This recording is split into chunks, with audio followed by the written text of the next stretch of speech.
the Psycho Squad Gaming Club role-playing episode. This features mature adults using mature language. If that bothers you, stop listening now. Enjoy our game and remember, alter reality on a regular basis. Greetings, gamers! This is Psycho Squad Gaming Club coming to you today on our normal day of gaming. We appreciate everyone for listening in to us. So today we are going to be playing a game we haven't played with in quite a while. It's going to be our Phase World group, just changing things up and seeing what other kind of stuff we can get ourselves into. So we haven't played our Phase World group for quite a while. Last time was like May 21st of 2023. So we just felt like, hey, we need to play these guys sometime. It's just good to change up games every now and then. So there we go. So I'm MrMartin. I'll be your GM today. I'll be playing Aldo, our illustrious space dwarf. And we got our usual host of madmen who are on board today. So everyone, just kind of remind everyone what you're playing today. I'll leave it up to you guys. So we'll start off with Catman, who's on board today. How are you doing there, Catman? Not doing too bad at all. Having fun, thinking many strange things. I'm playing Charlene. She is a salt and pepper coated color Wolfen freedom fighter. 7'2", decently muscled, and is now quite worried because somebody told her to go to hell, and they did. Yeah, that's exactly where we're at. And then we got Nick, who's coming back. How you doing today, Nick? I'm doing good. What character are you bringing back today? I am bringing Eve 269. She is a full conversion cyborg, painted pink with black pigtails, Asian features. She wanted to keep the headpiece going. Multiple weapon systems on this bad bitch, and she likes to shoot bubblegum. Loves some anime. Likes to say "Ita" from time to time. Just likes to take care of shit with all her oppressive firepower. There you go. And then Brandon's online. How you doing today, Brandon? Yeah, doing all right, but there's this thing like humping my leg. That's all you. I don't know. It's red-haired. It's weird. I am playing Esso, a gray-green scaled Draconid leyline walker. She's got gold eyes, and she's wondering how the hell she ended up here. I'd also like to point out she's my girlfriend, but we'll and there's the red leg humper. I mean, just saying. Thomas is not here today, which is one of the reasons why we're playing Phase World, but his character, we're going to NPC mostly because his character is in charge of the ship that we're currently on. And he bases his character off of popular MMO. So he's playing Misfortune. It's a space pirate. Lots of bionics and bad attitude. So there we go. Okay. Oh, and then we're going to NPC one more guy because Greg is still in rehab. Brother, get better. We hope that you come back soon, man. We miss you. But Greg was playing his Promethean phase adept, Fefh. So we're going to keep him in the storyline as well. And there you go. So that's going to be our lineup today. Last time that we played, well over a year ago, we were everyone except poor Nick. Nick's been gone from this group for a while, so he has a lot to catch up on. But you said you already listened to everything online. You're all caught up with the current events, right? I am. Did about 8 hours worth of podcasting just to catch up on what was going on. Well, that's cool. Appreciate it. That's kind of remember what the hell we were doing. So, right. You got to experience a High Lord casting Annihilate right over our heads, making all of us poop ourselves. Like, right.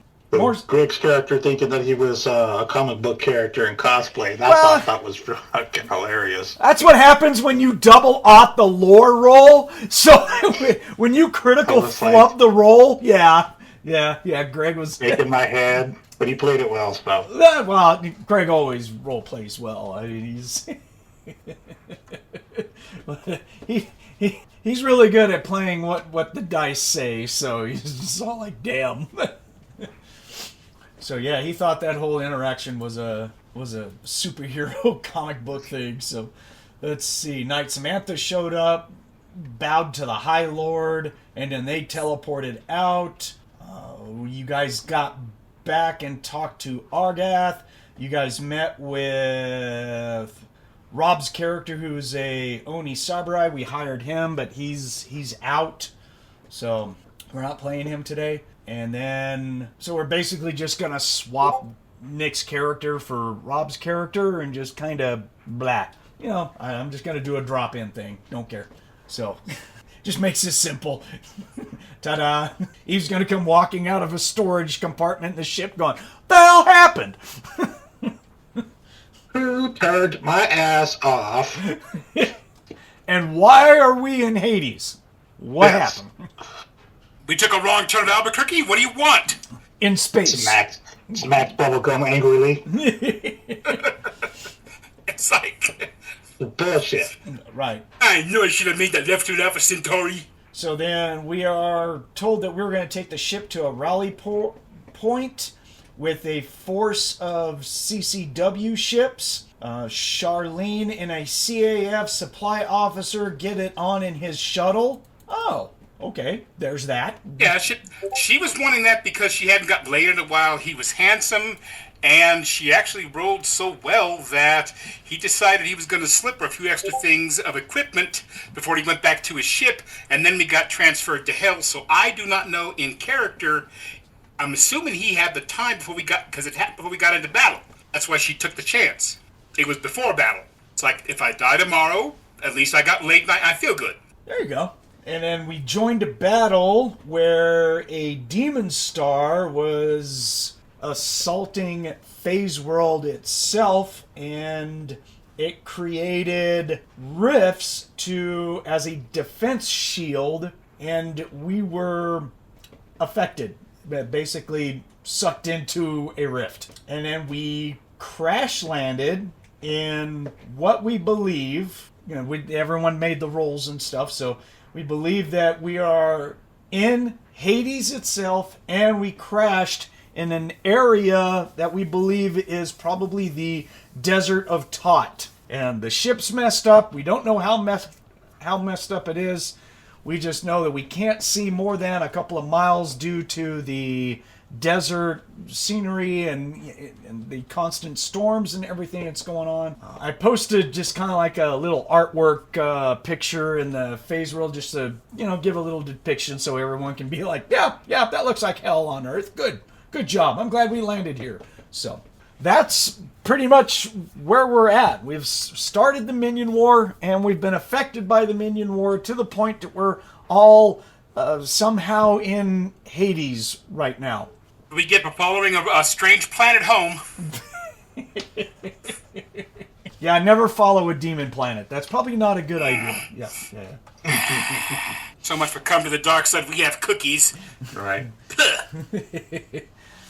That's true. And, it was Brandon who actually brought up that he was like, "Are these their defensive measures?" We're like, "Goodbye."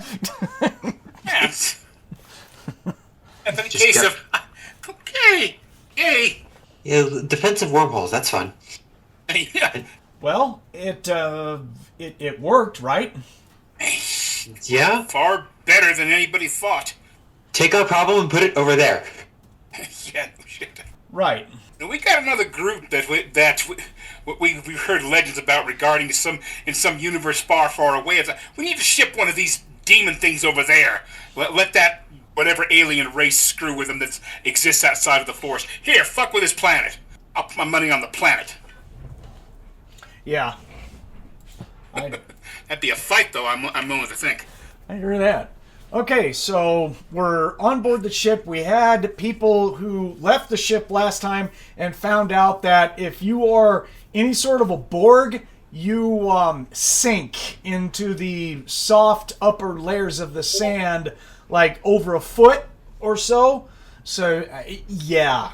So stepping outside, if you're a big, massive thing without the ability to distribute your weight, we found out bad, very bad. We sink. Okay. Yeah. Yeah. Our last cyborg went out there. We snow. Yeah, we saw him go out there. He just went. Poop.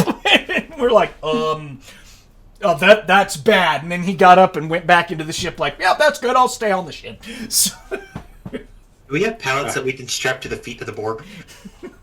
I Just racket snowshoes. Metal sled shoes, and we'll put them on me, and we'll weld them. And yeah. for heaven's Hot welding. sake. Oh, no offense to those first pictures, but that second picture's badass. I like that one. Ooh. One that's got the attitude. Yeah, the one that's got SO. Oh my goodness, that's a good one. You can throw me all you want to. It's just playful sex. I consider it foreplay. Let's go ahead, baby doll. Throw me. We dwarves are into that rough stuff. I didn't realize you wanted to go there, but now I know I don't have to hold back. Careful if you bite. Oh, I sure hope so. I mean, it's okay. I got this. Okay. Thumbs up from Eve. Orange-haired lizard babies around the ship very soon. Why is the dwarf walking funny? It was a good night. That's why I'm walking funny. I got past the scales shaping the skin. It was good. I'll smack that across the floor and call sparks to fly off them scales. Woo! Woo! So yeah, how did we get so lucky that a game that we played, just about 90% of the characters in here are females, all being played by guys? Okay, that must be a role-playing game. How about that? I put in for a genetic sex change over 20 years ago. It still hadn't got here in the mail. I admit I'm waiting longer because it was a custom DNA design. I admit that. I have to wait longer, but come on. Yeah. 20 years? You have to wait a few centuries for species changing. Jeez. I technically Read could. the fine print. Read the fine print. I technically could change my sex if I wanted to. Yeah, you're a Borg. No one cares. You're just... Yeah, it's it's either a plug or an outlet. Unscrew They don't even have that! Piece, take off that piece. There you go. Let me change my voice modulator. And... Okay, guys. Eta. Okay, never mind. Keep your character you got now. I'm fine. It's just a visual I don't need right now.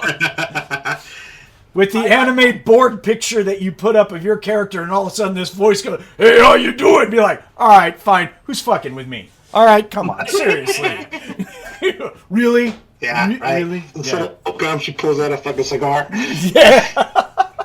That's right. So I don't know, Keith, remember way back when Project ACO, when the hero was facing off against that 9-foot-tall, 8-foot-wide muscle thing, and it goes flex, and you hear that little voice, you're like, "Oh, we can go to put that." Like, who the fuck what's up, Thomas? have nuts? Good gods! Well, try and not kill your character while you're off at work. What? I said, well, try and not kill off your character while you're at work. Oh, you're playing Robotech, aren't you? No, we're playing Phase World. Oh, you're playing Misfortune? Yes. Beautiful. Yeah. So we'll just keep her nice and inflated and working on the ship. Yeah, she'll just hide like the dog. Nice and inflated, 'cause she got all them cybernetics, you know. I know. Yeah. Cybernetics don't add mass. Wait, hold on. They do, then Hold on. buy What? print. Say that again, dude. I played a Monte character this time. Everyone played a Monte character you think except so? me. We just discussed that. No, really we did. All right. Alrighty. So on board the ship, and there we go. There is no sky. It's nothing but dark ash and stuff. You can't see any sort of a sky. It's just perpetually a cloud of ash up in the air. It's roughly 150 degrees Fahrenheit out there at all times. Blowing sand, desert wasteland. You get the picture. We landed right in the ravine between two large dunes of sand, and the ship is getting, with the wind and everything, it is actually slowly getting covered up. Yeah, lovely.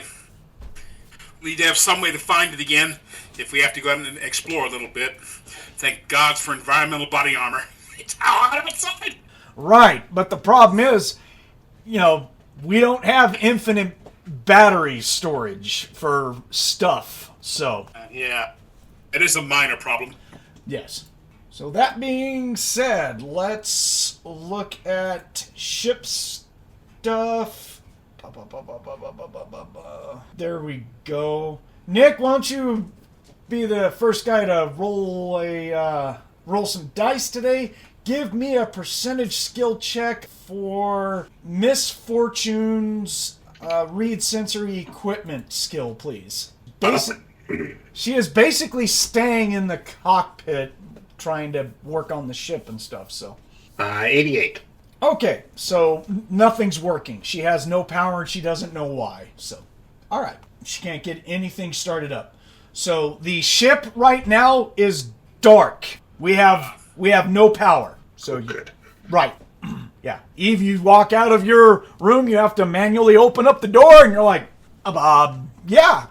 All right, then. Let's see, I got spaceship mechanics for Aldo. I'm gonna roll that to try and get an idea of what's going on. I do have a high quality spaceship toolkit. It gives me plus 10 to the roll, so he's gonna roll his spaceship mechanics at a plus 10. That puts him at a 58. Alright. Oh, you know what? Rolling 2 10 dice would not be helpful at this one. Let's choose another one. And he gets a 42. So he's in the back of the ship working on stuff. And over comms, or interpersonal comms, he's gonna tell everyone, is this ship powered by? It is powered by a nuclear reactor, and it has a contra-gravity drive. Okay, so he is saying that the nuclear reactor went into an emergency shutdown due to probably the dimensional shifting and everything to safeguard itself, and it is basically just powered down cold. It's going to take some time for him to get this thing restarted, and he's trying to see if we have enough fuel rods that are active to see if we can get this thing going. See, that's it. It just keeps getting better and better. Right. Actually, I will say that the ship is not dark. We've got emergency lighting. I would assume that we probably have some sort of batteries that last for handfuls of hours, maybe, at least 100 hours or so. I mean, subs today have got batteries that last for quite a while. So, yeah, I would say that there's battery backups that we have. Batteries just can't allow the ship to fly. It's just to maintain the systems. So. Oh, look, I have a flashlight in my inventory. Yay! Hey, we're not playing Call of Cthulhu. That's why you have a flashlight. Okay.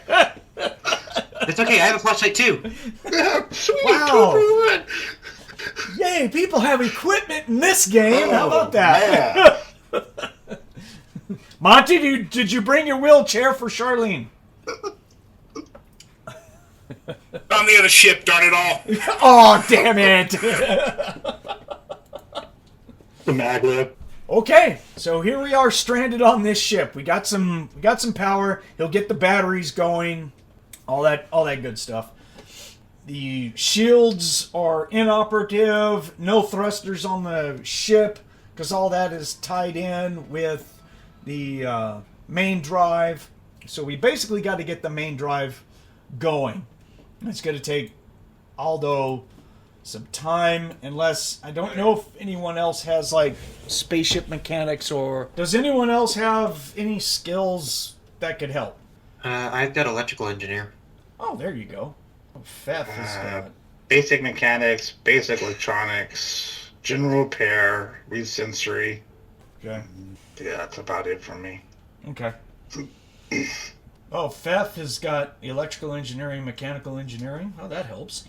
So Fefh and Esso can definitely help out with some of the reactor stuff, or looking at subsystems and things like that for electrical power for the ship in any way.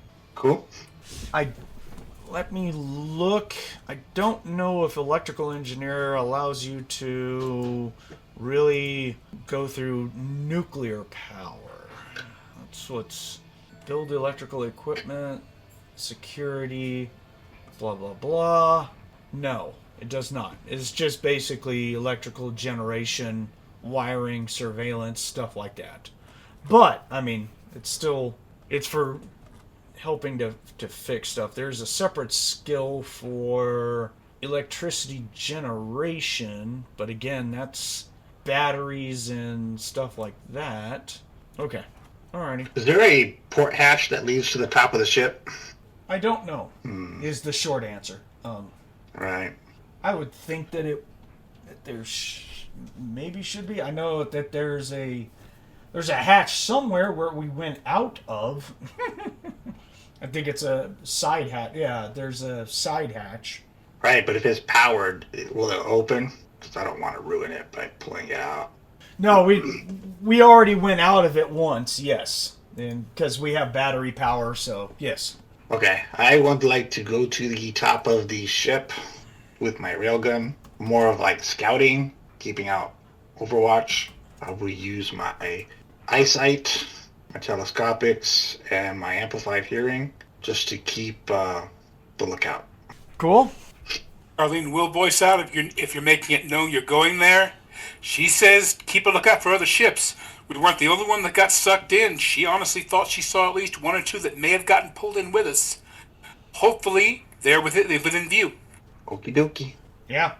You really don't have to roll a demon and monster lore because Esso and everyone in Fefh and all those who made their rolls last time, we all did knowledge sharing. So you already know that, we're in a different dimension called Hades. You don't have lore magic, so you really don't have memory of what Hades actually is. Just, another dimension. In another place, and I'm just keeping an eye out for danger. Right, and probably most of the stuff that we'll be fighting is demons, and almost every demon is impervious to heat and fire. So lasers and plasma and of any type, no good. Looks like I'm not using any freaking weapons except for a sword. Welcome to Charlene's world. Yeah, Charlene is all plasma. She likes Naruni plasma stuff and a very nice laser rifle, but yeah. Yeah, my laser pistol, my plasma cartridge rifle. Yeah, I think Aldo's in the same thing. I've got rune weapons, but there's a laser, there is a grenade launcher, okay, and then there is plasma cartridge. Yeah, that doesn't help at all. Then I've got a laser rifle as well. Yeah, that won't help. I do have a railgun. I have 2 plasma cartridge pistols, EPR-8 energy pulse rifle. Okay, that helps. That will be all right. Particle beam? The K4 laser pulse rifle is useless. Particle beams will be fine. That will affect them. So Ion? Ion will affect them. I'm good to go then. Yeah, that's electrical based. So missiles are good as long as they're fragmentation type. If they're plasma, that's no good. Same thing with grenades. If you're using plasma grenades, won't help you at all. So there you go, which we really haven't seen anything. So yeah, if you get up on top of the vehicle, again, even using your teleoptics and everything, the most you're going to see at any given time is maximum of a mile, maybe a little bit more than that, but in general, I'm just going to say you're not going to get more visibility than a mile. And sometimes it's cut in half. It varies on how much sand and wind and shit is blowing out there. And right now it seems significant enough. Okay. And we may have to ask you to keep the area of the side door free of sand as much as possible. So you might be doing a lot of digging and clearing out, because we've got constant sand that's being blown on top of the ship. We haven't even been here that long at all, not even an hour, and it's already got a layer of sand that's about roughly a ½ inch to an inch covering the ship. So it's, it's getting covered pretty quick. All right. See you, dude. All right. Did anyone else have starship mechanics by any chance? Nope. Okay. I don't. I do not. I don't think pilot small spacecraft does her any good. Well, yeah, that's just flying. You can drive so- a car. That doesn't mean you know how to like fix it. Right. Eh? Exactly. Nothing that will help at all as far as she can determine. Sorry, I'm just trying to find where Phase World defines when you know about nuclear power. Just trying to see if maybe if it's covered in the skills for Phase World. Oh, they have where are new skills 150. There it is. So spaceship mechanics. Repair, rebuild, modified, conventional vehicles, gravitonic systems, rudimentary. Okay. So I will say that for those who have nuclear engineer, that for those who have electrical engineering, will have rudimentary. Nah. Having a little difficulty with the English language this morning, gentlemen. Don't mind me. So, I Nick. love that English language. Yeah, Nick, make the old guy joke, please. I'm waiting for it. Go ahead. No, that's okay. I found myself bumbling the other day. God damn it. Yeah, I do Palladium Fantasy, and I'm like, yep. He's casting spells. Must be catching on. Damn it. So, try this again. We'll have the basics. I'll try and avoid using big words today. We'll have the basics of nuclear power. So, I think that's more than fair. So, there we go. So, in short, SO and Fefh can help with the reactor and, power distribution and shit like that around the ship. I don't have a problem with that. Dig, dig, dig. Dig. Dig, dig, dig. The third is bullshit.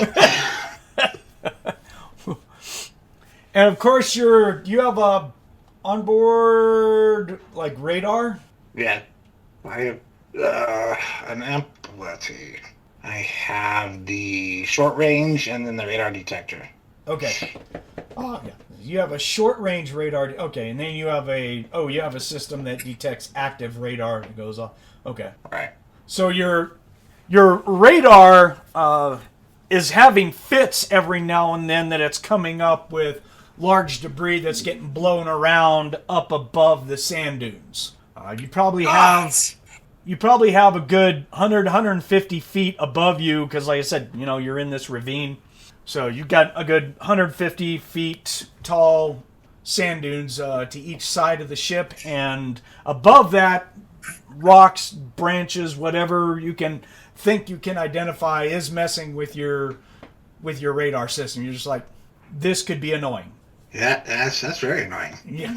Gee, it's almost like you're in hell. Wee. Go figure. This is fun. Anytime, guys. Anytime. The sand is getting in my ports. This is bullshit. Oh yeah. You're like shaking your gun from side to side every now and then, going like, that's not supposed to be in there. Stake these out, goddammit. Open up my secret compartment in my breast. Dump out all kinds of sand. Oh good. And she takes off her left leg and shakes it out. That's sand. Puts it back on. It's sand. It's coarse and gets everywhere. Oh, thank you, Anakin. Appreciate that. Nice quote. Good one. Figured someone needed to make it. Yeah, sure. I was making Dune. We were making Dune references earlier, so I mean, why not? All right, so basically, Fefh, Aldo, and Esso are all working on the ship. I assume, right? Yes. Cool. And Misfortune's in the cockpit, just making bad comments after bad comments after bad comments. We just shut off her communicator, going, yeah, okay. I didn't know someone could use the F word so many times in one sentence. And she's trying to get onboard scanners and everything to work, but it seems that this dimension has an issue with technology, and it regularly messes with it. And so she's dropping F-bombs in the cockpit like crazy. Going like, scanners don't work, my radio is having issues. It's just like, yeah, that's very annoying. So the only other person that's left over basically is Catman. Well, I don't know what you're doing to help out. I think I should just simply get a shovel and go work on the second hatch and try to keep that down. Okay, so there's 2 people playing dig, dig, dig. That's good. Yep. And you've got you have a heavy EVA combat armor, so you're good. Full environmental, so alrighty. He has her beloved weapons close, but she knows, they're just pretty accoutrements right now. Yippee. If we find one creature that's vulnerable to laser or plasma, they're going to catch so much shit. Of frustration. So while you guys are outside, Eve and Charlene, do either one of you activate your Naruni force fields? Or are you just keeping them off to save battery for right now? Well, Charlene feels she's got her EVA, so she should be okay without the shield until she needs it. For the very same reason, save the energy. Yeah, we have a charger. We got a charger on board the ship, but until we get it running, what are we gonna do? Yeah, well, now the batteries on the ship, I will rule, do not put out enough power to recharge energy weapons, especially mega damage ones. Yeah, so it's be conservative. We have little choice. Okay, there it is. So the batteries on the ship are good for 60 hours. Now you can increase that by turning off less critical systems and all that good stuff. Typically, if the ship is floating in space and you're keeping everything on, you're looking at like 60 hours of operations. So we have some time, considering we're not moving anywhere. So it's all like, we'll just turn off some, slow that process down, right? Yeah, it works for me. Okay, everybody, don't use a microwave. Oh no, microwaves on a spaceship with this group. Oh no. Does it have a droid appendage through it during the crash? That's our luck. Okay, so while we're sitting here working on the ship, Charlene and Eve, actually mostly just Eve, because I don't see anything for Charlene that she has any sort of external systems that warn her about stuff like radar or movement or anything like that, right? No, she's got him. It's called when she sees him, she screams. Oh, good. So in other words, no. All right. Looky, bad guys. That's about it. Yeah. So, Eve, you're sitting there digging, and you will notice your radar suddenly start pinging off on what is easily defined as not noise. You've learned to filter out some noise and everything. So, you're sitting there digging, and your system starts going like, yeah. Okay. Throw the shovel down, radio, the word contact, incoming, pull my railgun, aim. So towards the front of the ship, up a good 200 feet to the ridge, you can zoom in, and you will see 2 creatures perched on top of the dune. And they're just looking basically down onto the ship. I need a demon and monster lore, and you can add +10 because we've fought with these things before. 53. That does not make it. Oh, even with the +10? Yeah, +10 gave me a 43. I made it 53, so I'm over 10. All right, so you will see. Let me grab a picture. You will see 2 3-foot-tall creatures that look like that. Nice. Oh, joy. I have visual in front of ship. Yeah. So there will be, those 2 that they're just looking down onto the ship. Obviously, they're looking right at you guys. You can see them down on there. So you are getting ready. So I'll give everyone basically just without spending an action before we roll initiative. I'll let everyone have an action. So Fefh is working on the ship, and He's just basically like, do you need help, or do we continue working? Basically, Continue working. Do you have this? Can you take it? I'm going to eradicate with pleasure. All right. Keep working on the ship. That's going to be Fefh. Aldo's just like, ooh, yeah, you're right. We should probably keep working on the ship. Okay, fine. Misfortune. Let me roll a read sensory for her. Oh, goodness gracious. I don't know what she must be blow drying her wet hair. She got a 99, so she's not paying attention to anything on the read sensory equipment. So she's in the bathroom.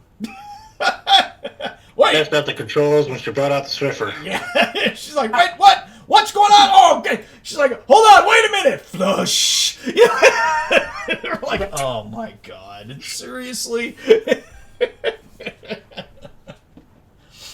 Oh, good. All right, Esso, for your action. Keep working on the electrical stuff. Try to see if she can help with the patching. Okay. So you've got sensing abilities. Yes. Yeah. Well, sea magic energy doesn't help you inside the ship, so... Thankfully, you don't sense a ley line or a ley line nexus or a rift. That would suck, too. But... Yeah. For your sense magic in use, that is going off. Something nearby does have magic. Yeah. You're just like, okay. She'll call out on the comms. There's magic in the area. Not sure what's doing it, but there is magic. Yay. Right. And Charlene, what about you? Okay, I'm assuming the announcement was made that we have company, so she's gonna drop the shovel and start looking around. She will reflexively pull up the HI-80.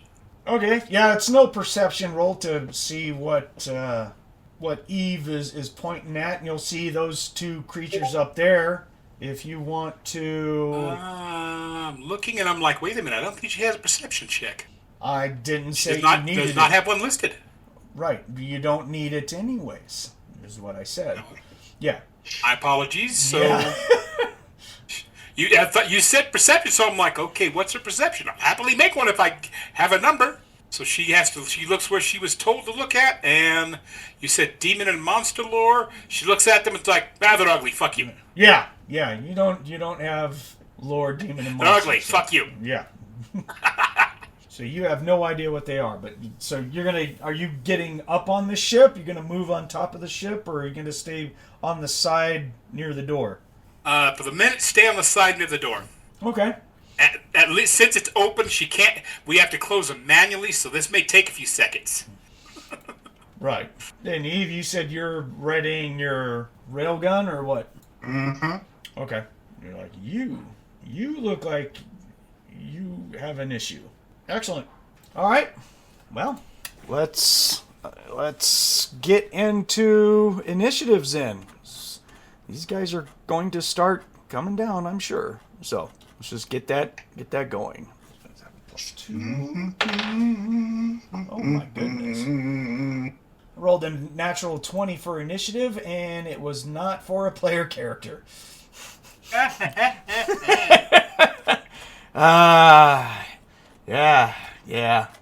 DM's already working at ending your guys' lives much faster now.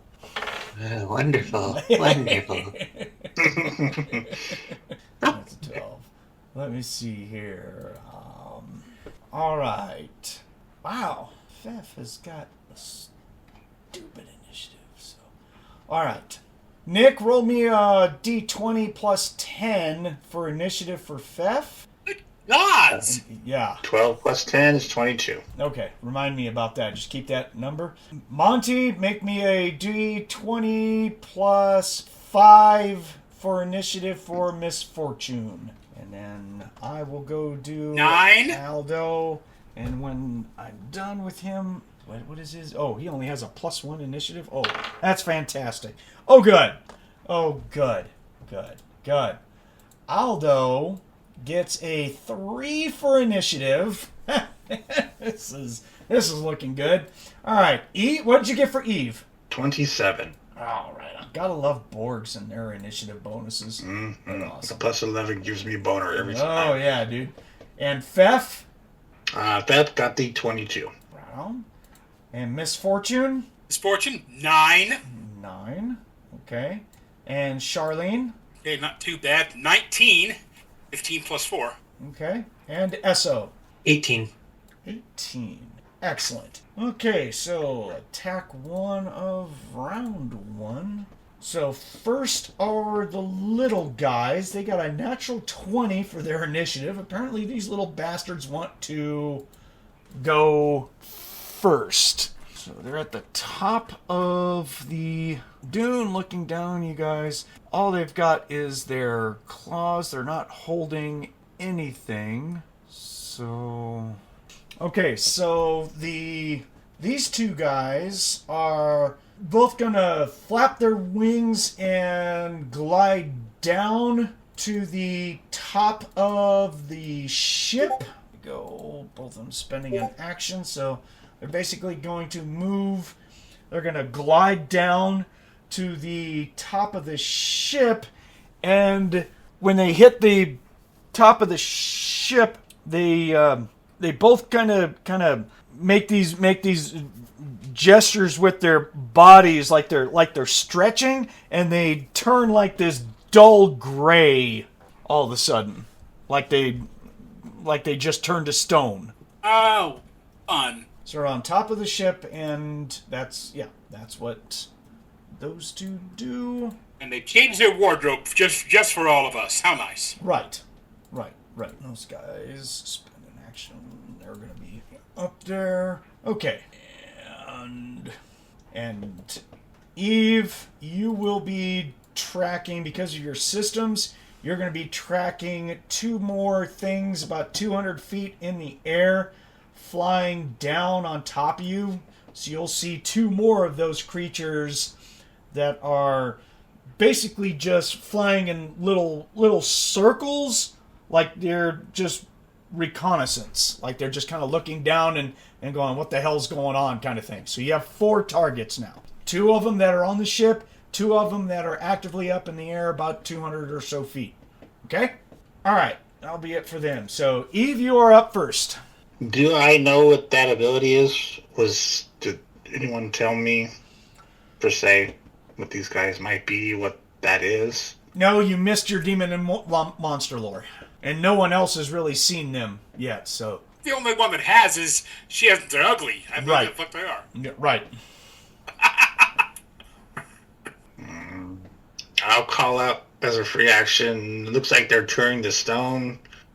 Info and a question, and then I'm just going to volley iron rod on my legs and the railgun on a medium burst to one of the ones in front of the ship. Okay. We'll just say I can't use my arms with the railgun. Okay. No problem. So that's a burst, and that is also just a burst, so that's 4 and 3. So with a volley, you're only rolling 1 d20 to hit. You're going to have 2 separate numbers. Because you're bursting, you're having your plus to strike. So your ion rods will be a +4. Your railgun will be a +3. But you're not you're not rolling separately. It's all coming off of 1 d20. Because again, this is how volley rules in Palladium work. Okay. Yep. All right. 12 on the die. Oh yeah. A 15 and a 16. Right on. So we're just going to say, for simplicity's sake, it's going to be this creature number 1. You shoot into it, and he is not going to dodge. He's just standing there looking at you, just all like, huh. So I take it, I assume you're standing on top of the ship. You're going to move to get on top of the ship, or did you already do that?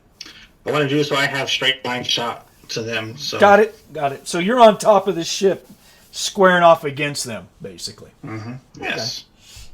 Like I said, they're towards the back of the ship, so it's the distance between you and them.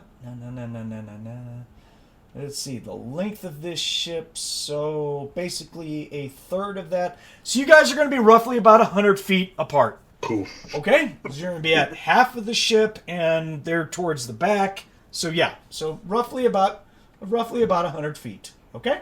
Nice. Cool beans. So you will hammer him with 2 ion rods and the rail gun.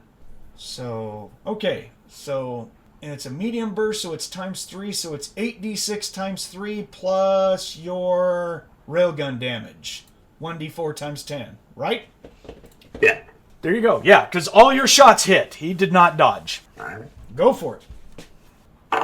Do you want me to times 3 the ions to single off the railgun, or you just want me to do all the damage and then times 3? The times 3 does not apply to the railgun. Okay. Yeah.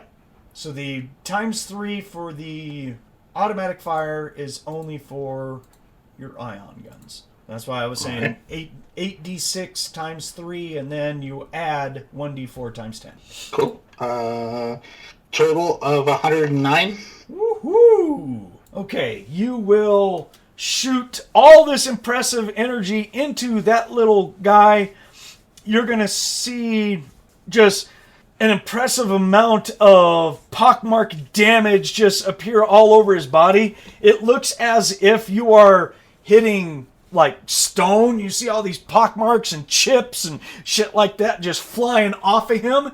But as far as mass goes, he takes no knockback whatsoever. In fact, he looks like it's not even affecting him with all of this impact in his body. He looks like he is dense as hell, and you just hit a concrete wall as far as knockback goes. Cool beans. Yeah. That's annoying. Yeah, so you hammer him good, though, but he's just like... Look off the side from my railgun and be like, well, info, please. You're like, ah. This guy just took a whole lot of F you, and he told me to F you, so... But he is damaged. You can tell that you've done, put pockmarks all over his body. But not what I wanted. Right. He didn't disappear, and he's still standing there looking at you like, okay, He took 0 knockback. Yeah. He's just like, well, all right. All right. Give him a wink, pull out my bubble gun, toss it to the side. You're like, all right. All right. Bitch, it's on. Okay, so next is going to be Fefh. Oh, goodness. I know Greg, and I know how he plays his character, and he's going to... he's going to want to go and help. That's what he does, guys. Let's do... Nick, I'm just going to pick on you to roll for Fefh. So, roll me a percentage on his demon and monster lore. Okay. I'm going to give him a plus 10 because everyone's describing stuff, so... 33. Okay, so he's going to call back, hey, they're really small guys, like 3 to 4 feet high, and they have really small wings, but they fly, right? Yeah. They're gargolites. Turning to stone, it is pissing me off. Yeah, they do that. When they turn to stone, they're immune to fire and heat and everything, and they're really tough. Beat them the hell up. More firepower. They don't have ranged weapons. They're going to go hand to hand. Hearing the whole, when they turn to stone energy thing, it's like, gets an immediate, God damn it, Charlene. Yeah. Normally, they can be affected by heat, fire, plasma, all that stuff. Except for when they turn to stone. When they turn to stone, they're immune to all that shit. And also, when they turn to stone, they're immune to knockback. So, Happy. yeah. So It's getting better by the minute. Yeah. So, SO doesn't have anything that has her sense supernatural. No, you just have ley line abilities. You don't have the... No. Yeah. Okay. You don't have the sense supernatural. You just have sense magics and see magic stuff, right? Yeah. Yeah, I've just got magic sensing abilities. Okay. Cool. Just making sure. I was like, because if you could detect supernatural, that would have been something else too. Especially when they turn to stone, if Efso was able to sense supernatural, she would have been like, whoa, whoa, whoa, whoa, whoa. So, guess I'm too used to you playing a Cyber Knight and always have to tell you when stuff goes awry around us. Mark like you mean it. Yeah. In this game, you're not playing a Cyber Knight. You're playing the, future mother to my hairy children is what you're playing. So. You're gonna get chewed toy. Oh, man. She loves you. She can tell. She chews so carefully. I hope so. Oh, wait a minute. Let's say it out loud. So, oh my goodness. So he needs to, he's going to be running towards the door. He's got a good movement. Yeah. Oh, no, he does not have a good movement. Ugh. All right. But we need to... Can he phase through walls? He can, but he's going to make himself immune to a shit ton of damage. That's always his very first thing that he puts up. I think it's his phase field. That's where he take all the damage that he takes is divided by 10. It turns him into a massive tank. That's why he always, Greg always bitched about, why do you guys always put me up front? And it's because nothing hurts you, you knucklehead. So Not to mention, you have a fuck-off sword. There's that too. Well, yeah, he's got the fuck-off sword and a cannon that does the same thing, so... You don't need to take pot shots because nothing hurts you. Yeah, he is going to... We're going to burn 25 ISP on him. Fefh, where's his ISP? Guess I'll just have to own it. Oh my gosh, he's got... Let's see, so ISP used. So we'll do that, and then that. And we're going to spend an attack. Well, he's going to be spending an attack anyway, so we might as well... So he's going to spend 25 ISP, and he's going to put up his... He's going to put up his phase field. So that is now going to be active as he's going towards the door. So he'll make it... He's going to make it over towards the door. He's wearing his heavy environmental armor with his steel cloth robes underneath it. Is he gonna have any weapons with him? He doesn't like that assault rifle would work on him, but he really likes that heavy phase beamer, so he's gonna have that thing in his hands as he's going towards the door. So there you go. So now he has the phase field to where he is. All the damage that he takes is now divided by 10. Okay, so there you go. That will be him. Okay, next is Charlene. Well, as far as I understand, since she now knows that, she has to basically, okay, put that down. We're going with my little gun and my sword. Hand-to-hand kick on the force shield. She'll let him come to her. Oh, okay. Thought you meant you were going to run up to him and go get him. Well, as far as I know, you said they're 100 feet away, but the Borg's going with one right now, so the second one's free. Yeah. But you don't have that little bastard then. Yeah, you wouldn't have you don't have the movement to get up to him completely in one attack anyways. No. That's why I figured it'd be they're going to meet me halfway. So it's well, here we go. So this character doesn't fly like your other phase roll character does. That's right. No, she doesn't. Yeah.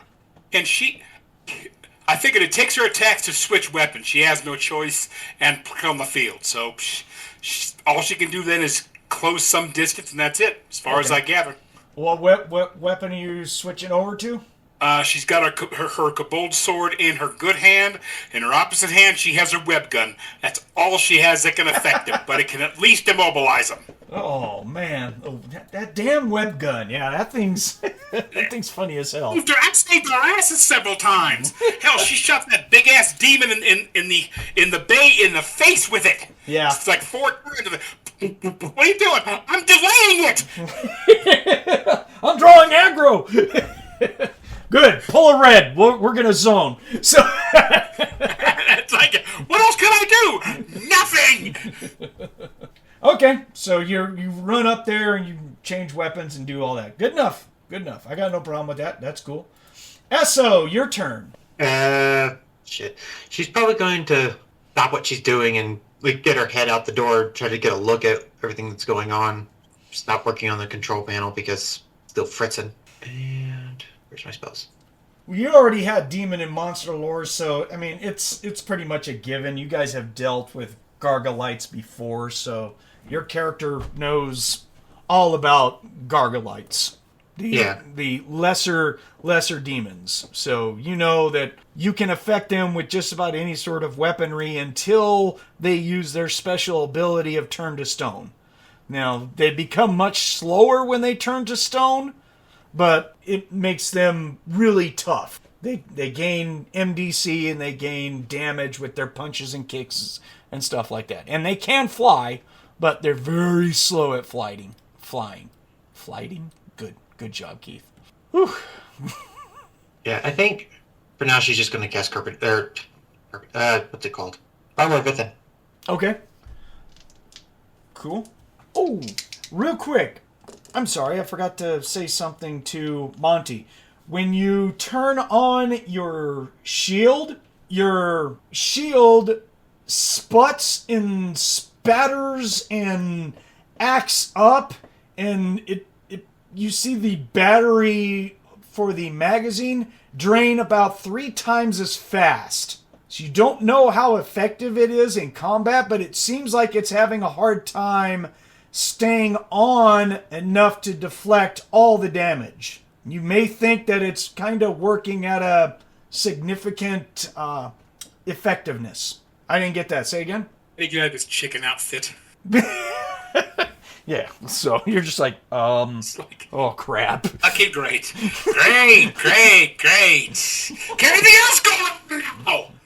Oh no. She did not just say that, did she? No. Don't invite Murphy. You're in Hades. This is like Murphy's playground. Don't say that. Frustration has its effect on her when it just doesn't work right. It's like, this is bullshit! Just colossal bullshit!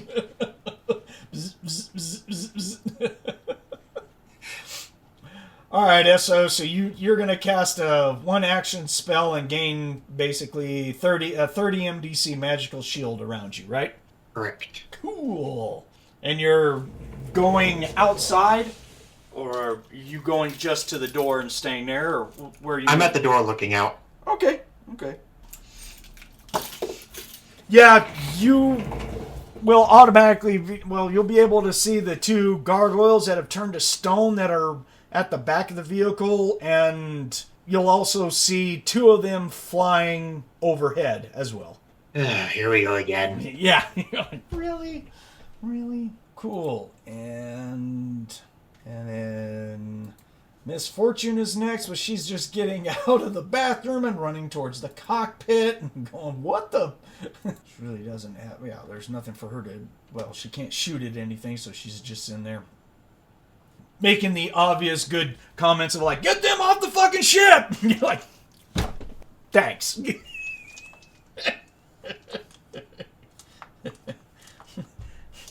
Yeah, no Ita shit. Yeah, okay. And then last will be Aldo, who's just all like, well, yeah, we got everyone there. Oh, goodness gracious. Seriously? I need to get rocket packs for our stupid armors. Thought at one time we did. Damn it. Yeah, every weapon system that he has to... Yeah, I guess it's pretty much all hands on deck, so they don't, beat up the ship or anything. So, yeah, he will waddle his happy ass over towards the entrance. He's not that quick, unfortunately. He'll grab his energy pulse rifle. He still has his rune battle axe on him, so if we have to switch to that later, we can. So he's going to be moving towards the door. He's not quite going to make it from the back of the ship. He's slow. Poor guy. And hearing everything that was going on. Alright, cool. Good enough. Alright, so that's the first attack. So the second attack, let's see here. Gargoyle 1, the one who got shot up, is... What? Let me see here. See, he's going to fly forward about 50 or so feet and then hover right there away from Eve. And he's going to belch out this fire breath towards Eve, kind of like a flamethrower-like effect. He just goes like, bah! Just goes for the whole breathing fire on you. Never wondered why they're immune to fire. It's because they spit the shit out. Well, when the Gargolites, I'm sorry, they take half damage from heat and fire in normal form, but in their stone form they take none. So yeah, but still, Drop the stone from you little bastards! I will turn you into flaming cape. Flaming cape. So, oh my goodness, he gets a 3 total and completely misses with his fire gout. Had indigestion there, buddy? Yeah. So Eve is just all like, dude, really? Tic-tac. Tic-tac. Woo, dude, come on, man. Chill out. Did you lay up the eggs? That sulfur breath is killer. Right. And the other stone one is going to fly forward and engage Charlene in hand-to-hand. So he's coming at you, Charlene, with his little stubby claws as he's trying to hit you. Thankfully, you said you had your sword out, so you can parry. So, Like she's got a choice. well, I'm just saying, man. It's better than nothing. If you don't want a choice, I can easily say that you can't. If that's what you prefer. I mean, Do you understand the term FO? oh man. All right, so he Does is the term going. FO mean anything to you? Yeah. So he is going to hit. I would take the free parry and go for it. All right. Her total parry is, a whopping 9. Oh, you rolled horrible. 5. It's like, gotta get more used to this. Your parry should be a +7, not a +4. It looks like Huh? it wasn't. It looks like it wasn't changed when you went up a level. Is her strike change? Because I've got it listed as a +3 and a +4, strike and parry effectively. Your strike is a 4, changed that 5, then. 6. It should be a +6 to hit. And the parry is +7. Yes. So you have I a will with your happily take that. yeah with your kobold longsword, you should be +6 to strike and +7 to parry. Got it. So effectively 5, 10, 11. Yeah. Well, he got a 19, so he. Yeah. His claws get in underneath your arm, your sword, and still strikes your midsection. Okay? And so it's going to be that, and in stone form it adds the damage of that. That's it? Okay. All right. All right. So there's two things that's going on here, Catman. You have 2 sets of damage that you have to apply to. The base is 8, so a full 8 points is going to be applied to your force field, okay? But because your force field is acting up and it's not really allowing for the full damage to protect you, although it's still taking damage, that's what the 8 points against the field is going to count for. Your armor underneath still takes half of that, which is 4 points of MDC. Okay, so the field takes 8 and her armor takes 4. That is correct. Yeah, he swings it. Flicker claw. It's like it flickers back and forth, and so she's even more pissed now. It's like, Right. Brett, stop it! Of course, he's probably sitting there wondering, why in the hell is she looking at her hips and bitching? What's wrong with her hips? I'll chew on them. I'll eat that flesh. Yep. Okay, so 3, he's going to... So the ones that's flying up top are staying up there for right now. Do they have anything? No. They could... Well, how far is that going to be? Yeah. Oh, okay. Okay. So the two up top, both of them are going to fly down to roughly about 60 or so feet above Eve, and both of them hawk a flaming loogie on her. Not cool. Not cool. That's just to know they love you. Yeah. And hey, actually, both of them are going to hit. Arg. So do you want to spend an attack to dodge, or just see what it does and tank it? Yeah, I'm gonna tank it. Okay. You don't have your field up at this time, right? Nope. Okay. Alrighty. After looking at Charlene, I probably won't. Yeah. Well, yeah, that's true. You're just all like, yeah, your systems are probably just all like, this thing is being very ineffective. You're like, oh, okay. Well, I mean, it still provides some protection, but half of the damage is going through, so, yeah. We'll see. Yeah, it's just not quite as effective as they should be. Damn Hades, I tell you. It's almost like it doesn't like technology.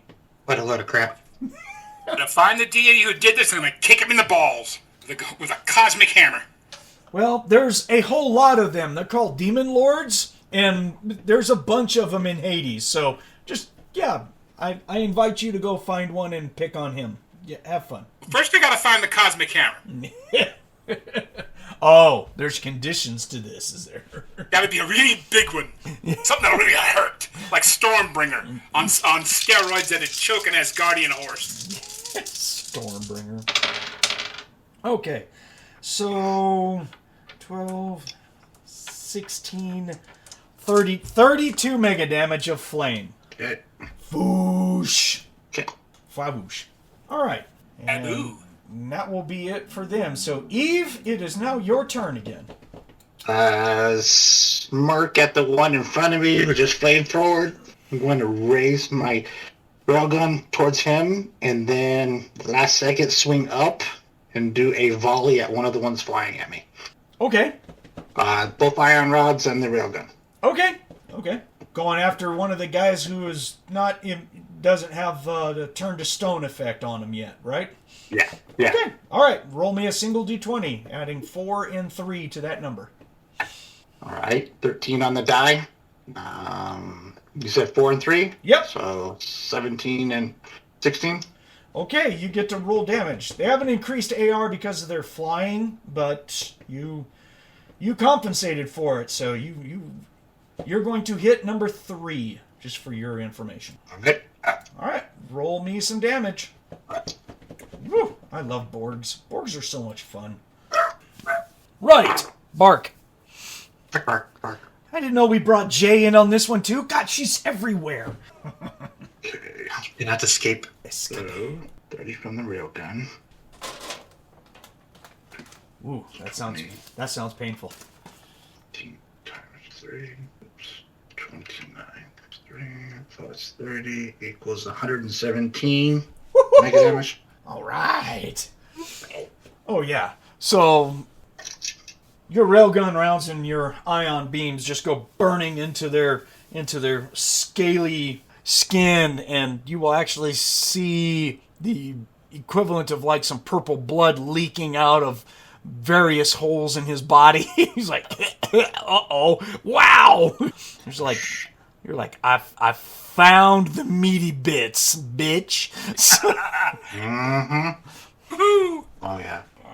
And, Bitch, your shit at me. yeah, and I ain't that type of girl. you're no one types of girl. You just girl on the outside, right? Oh, yeah. Oh, man. Fuck off. Less than 40. So he rolls a 96, so he is not going to take any sort of knockback, stun, or anything. He handles it. So you just shoot him up in the air like crazy, and he bleeds. A decent amount, but he's still alive, but you tore him a new one. He looks well perforated. He's flying in the air going like, oh wow, okay, hello. Yo, George, I don't think we should have spit on that people. I do believe Why are you she's saying taking the that, Fefh? fence. Oh my God, you look like Swiss cheese, son. Think about it. It's a rented suit too. It's just pass through. It's okay. I regenerate in a few hours. Come here, fresh wound. Yeah. You're You're missing afraid an I arm. need a Band-Aid. Yeah. Blew your leg off. Did not. Fresh wound. It's just a flesh wound. Come here, I'll bite your ankles. Yeah. Okay, so that's Eve. So Fefh he can do stuff. He's gonna come out, hit the top of that vehicle. Let's see, who would Fefh go after? Was he more of a sword guy or hand-to-hand guy? He was kind of both, wasn't he? He did like his face, or no, he had the laser rifle, or he had the heavy phase beamer out, so yeah. So he's gonna come out on top of the vehicle. Who's he gonna shoot? Any bets? Nick, who would he shoot? He would probably shoot the ones in the sky that's bleeding like a fucking sponge. Yeah, Being squished. yeah, doesn't sound too bad. Alright, let's do that. Get rid of the injured. Whittle it down. Greg seems like a kill stealer. Well, he also knows that from his demon and monster lore, he knows that their gargoyles are natural MDCs, so he's just all like, and they're not bigger than 10 feet, so he can affect one of them. Right, but if he knows these guys better than I do, then he knows that they're in a much more vulnerable form. Yeah, but yeah, it's just weapon wise, his phase beamer, even though it does damage directly to hit points, but their MDC is their hit points in this case, and he knows that. He's just all like, my phase beamer's not gonna really do a lot of damage other than just stack damage on top. So he's like, maybe I should have used my assault rifle instead, and he'd have a lot more damage. Right. Oh gosh darn it. Or so it's either shoot and no. Yeah, he's gonna spend this attack switching weapons. He's gonna switch over to his assault rifle, to that GR-15 assault rifle, because that thing does tremendous damage against them. And since their natural MDC is heavy phase beamer, doesn't really help them, so he can do that. Is there anything in his abilities that he would want to do? I guess he could try a phase blast. He does have that. Or he could do defense where he creates multiples of himself. He's been known to do that a lot too. Yeah, we'll save. So he's just going to do that. He's going to change over to that big gun. So Charlene, your turn. Do with the one that's in front of my face. Now that we've met, got a beat on him. Okay. So you're using your sword? She's going to fire at him with her foam gun to slow him down first. Okay. And I don't think she has any bonuses except... It's just a +3. Yep. The other weapons change too? The web gun is a +3. That's what is that right? Yeah. Yes. It's a +3. I've got all of them except for the sword listed as +1s. Then Fine. yes, but they've all changed because this was before I was allowing the physical prowess bonus to account towards your guns. So your web gun is a +3. Excellent. I will change that happily. Right, and it's not burstable. It's just foam, so it's a single shot. So +3. Yep, that's up. Squirt, squirt, squirt. All right. She'll squirt his little monkey ass with a total of 18. Okay, and that's out of Dimension Book 3. I gotta go look it up because there's always it basically fires a stream of instant hardening MDC foam. The foam does 4d6 damage, 4d6 glodge, and it stacks. The more she sprays on him, the more it packs on. Right, he has to roll damage to break out of it. That's why it says it's an MDC. He has to foam, flex and crack and split it. That's why she can keep pouring it on as long as she has got fluid in her gun. Right, so he is not gonna dodge because he's in stone form. He thinks he's kind of like impervious to this stuff. So What? Okay, so roll me your 4d6. Total of 10, 18 points of foam. All right, so I have him covered in foam. All right, so you cover Is it a him. hardening foam or acidic foam or? No, it instantly hardens. Yes. It's Nice. police tend to use it in order to catch criminals without harming them. She uses it in this case of defensively, like, no, get the fuck away from me. Right. Do they make like a dissolving foam or something like that? Yeah, Does acid damage? It does. The web gun has a secondary system that contains the solvent that, when they want to free him, sprays it out. It wipes out 6d6 of the foam. I'm talking like the foam itself. Like if you put the foam on them and it starts like a chemical reaction on their skin. Nope, it just hardens and it's a rock. He And basically. she can stack it all she wants. Yeah. So this As long as she's got ammo. So this gargoyle just became a cocoon. Is Yep. is what they say. So because it's smaller than 8 feet tall, it just completely engulfs him in like a cocoon of foam, instantly hardens, and the damage that he rolled is not damage they take, but it's damage that they have to physically do with their hands to damage it enough to where they can go through it and break it off. So, yeah, she just goops it in the face and just runs that gun down, and it just turns into, Mothra. Yeah. So, all right. So that was Charlene. Esso, you are next. All right. I think she's going to go back into the ship to help keep trying to work on it. Yeah, no one's working on it right now. We still got 2 of them flying and 1 of them, 2 of them on the ship, 1 of them in a cocoon, but there's 2 others that are flying. We still got bad guys everywhere, man. Yeah, no, I'm just trying to think of what she can do that might actually be helpful. Well, them not flying anymore is probably a good thing. Maybe. I'm just saying. Carpet one of them to the ground? I don't know. Either that or be a dick. I didn't know if carpet worked on things that are in the air. Well, no, I'm You saying can target a person. yeah, it's one of them is on the ship. Well, Yeah, okay. Fly paper him. Okay. Spend the points, and now remember, I do carpet of adhesion by the alternate way, so they do get a saving throw. If they fail the saving throw, then they're stuck. If they make the saving throw, they were able to dodge out of the affected area. So. Okay. Yep.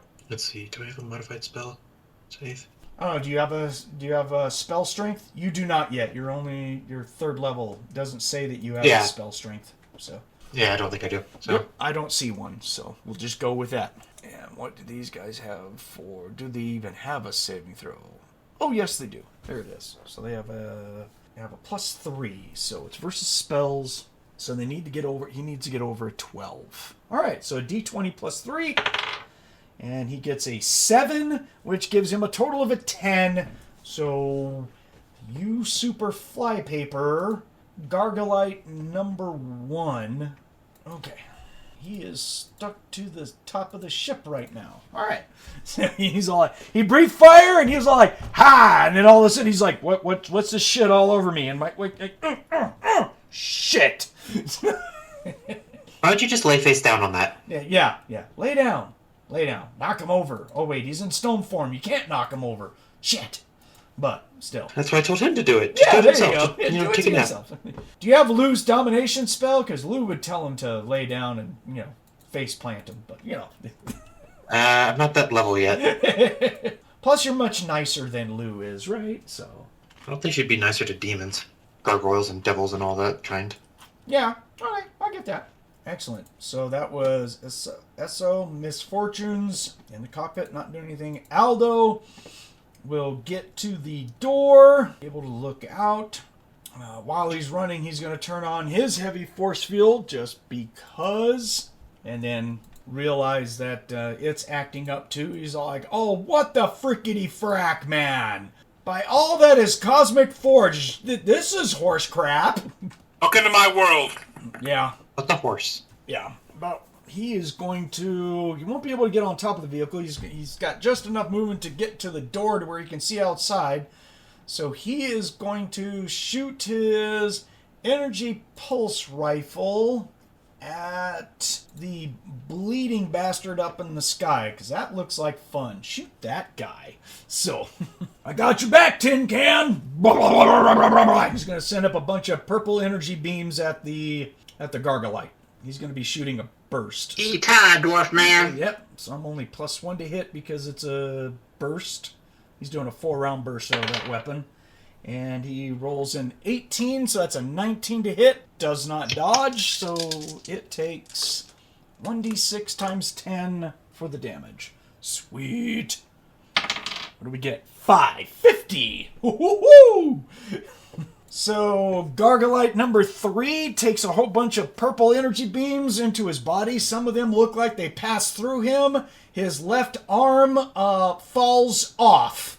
So he's just like, he's kind of like sideways and looking like he's having a very hard time maintaining altitude. He's in trouble.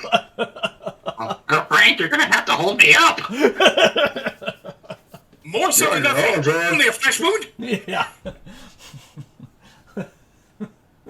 Aldo's all like, die, chicken! Come on! That felt good. Alright, that's it. So, attack number 3. Over to the Gargolites. Gargolite number 1 is on the deck, going like, just looking down and looking like he's trying to move his feet, and he's like, He'll even flap his little wings. He's like, alright, that's horse shit. And he will look directly at Esso and just kind of like squint his eyes at her like, damn it, she's out of range for my fire breath. So he's just like, you did this to me. Middle finger. Nice. Middle finger. Love it. In fact, he does use his flame breath at you, because he can, but you're out of range. You're out of the 60-foot range. So he just goes like, and you're out of the range, and he just kind of hate stares at you while you're flipping him off. Just brush sand off of her robe. You're like, you did this to yourself. Shut up. Let's see. Gargolite number 3 has got to...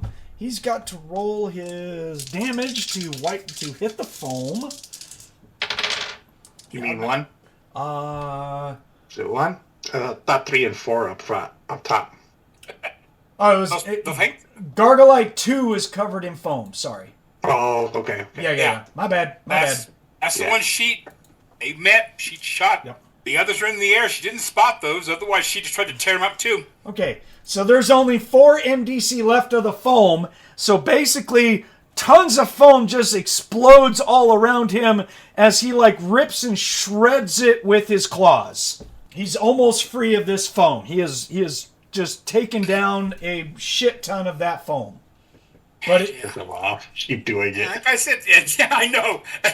I got 20 rounds on this one clip, all for you, pal.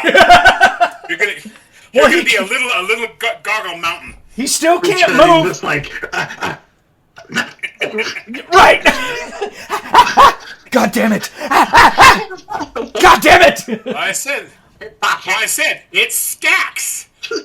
God, it does. This is possible. Yeah. It is, but you're keeping him from moving, and you're keeping him from using attacks for anything else. So, I mean, Yeah. it's very effective. It's doing what it's supposed to, saving her ass. Yep. So, Oh, and in the chat, speaking of Charlene's ass, what? I'm afraid. I probably don't want to know. What's he talking about? a friend of mine just said, "Here, show this to the guys for your character." Oh, God. It's Oh, God. Oh yeah, that figures. Yeah. Yeah. Yeah. Yeah. That's Are we surprised? That's No. better not be. Congratulations, Catman. That is your character. Yes, by far. It's like, hey, had to do it. All right. At least it has clothes on. Oh yeah, like, well, he did something for Partially. me. He did something for me for the Dragonids, for our loving coalition. I'm sorry, Cyber Knight Doggy. Yeah. And he said, well, how do you want her done? I said, well, little busty, and she doesn't care about cleavage. I said, okay, thud. Like, yeah, that's her. Hey, Monte. Monte. Hello? I hear you. Oh, hey, ask your friend to do one for a very burly dwarf. You know, you know what he looks like. He's a very short but very wide dwarf with, what is he? Oh, bright red hair. Wild and bushy. Mustache, beard, everything. His beard goes past his waist. I mean, he's a big, bulky dude, and he's got to have, you know, like modern armor and or a gun or something like that. Have him. I want to see what he does with that. Two questions. And you said the beard hair and the head hair is all red, right? Correct. Bright red. What color are his eyes? Orange. Okay, those are the main things I have to know. Everything else we can play with. Okay. Scottish Wario. Yeah, he is. But remember, he's very squat, but he's got a supernatural strength of 25. He's very burly. Remember, we make jokes that he can't really cross his hands in front of his arms. He's like, okay, whatever. You know, so I'd be interested to see what happens. So, okay, that'd be kind of funny. Let me see here. All right, so number 3. Oh my God, number 3's got to drop out of the sky. He can't barely fly. He is hurting. Oh, he's like, this is some bullshit. Who is he going after, though? Is he going to go after Eve? There's also the Dwarf, the Promethean. God damn. All right, I'll roll a d6. Oh, God. Okay. So he is going to land in front of Fefh, and when he hits the ground, he is going to spend his attack to turn gray. That will be his attack, and then number 4 is going to hover over Eve and try and breathe fire down on her, which he will. Do you want to dodge or just take it? Take it. All right. 10 points. I rolled horrible. Woo! That was some bad damage right there. This is to my armor, correct? It'd be to your main body.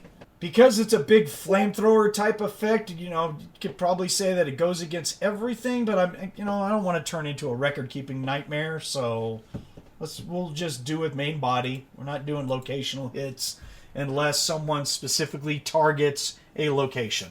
So.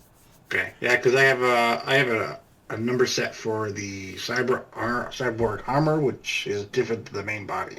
That's what I wanted to know. Right, no, it's going to go against the cyborg armor because that's outside your frame. So cool beans. Yeah. All right, 10 points. Gotcha. Yeah, you have that 420 heavy cyborg armor, and then on top of that, you still have got your that's fine. When your cyborg heavy armor goes away, you get lighter and faster. So okay, that's a lot of metal that they pour onto a Borg with that HIB3 cyborg heavy armor. So. Or equivalent. I mean, we're saying you were made in Phase World. You're actually a Phase World Borg. We're just using stats from, from RIFTS. But you weren't made on RIFTS Earth. You were made from somewhere else, basically. I believe that's what we were doing, right? To be honest, we didn't have really much of a background with her. Yeah, this is true. But you made this character for Phase World, so. But that sounds right. We'll do it that way. Yeah.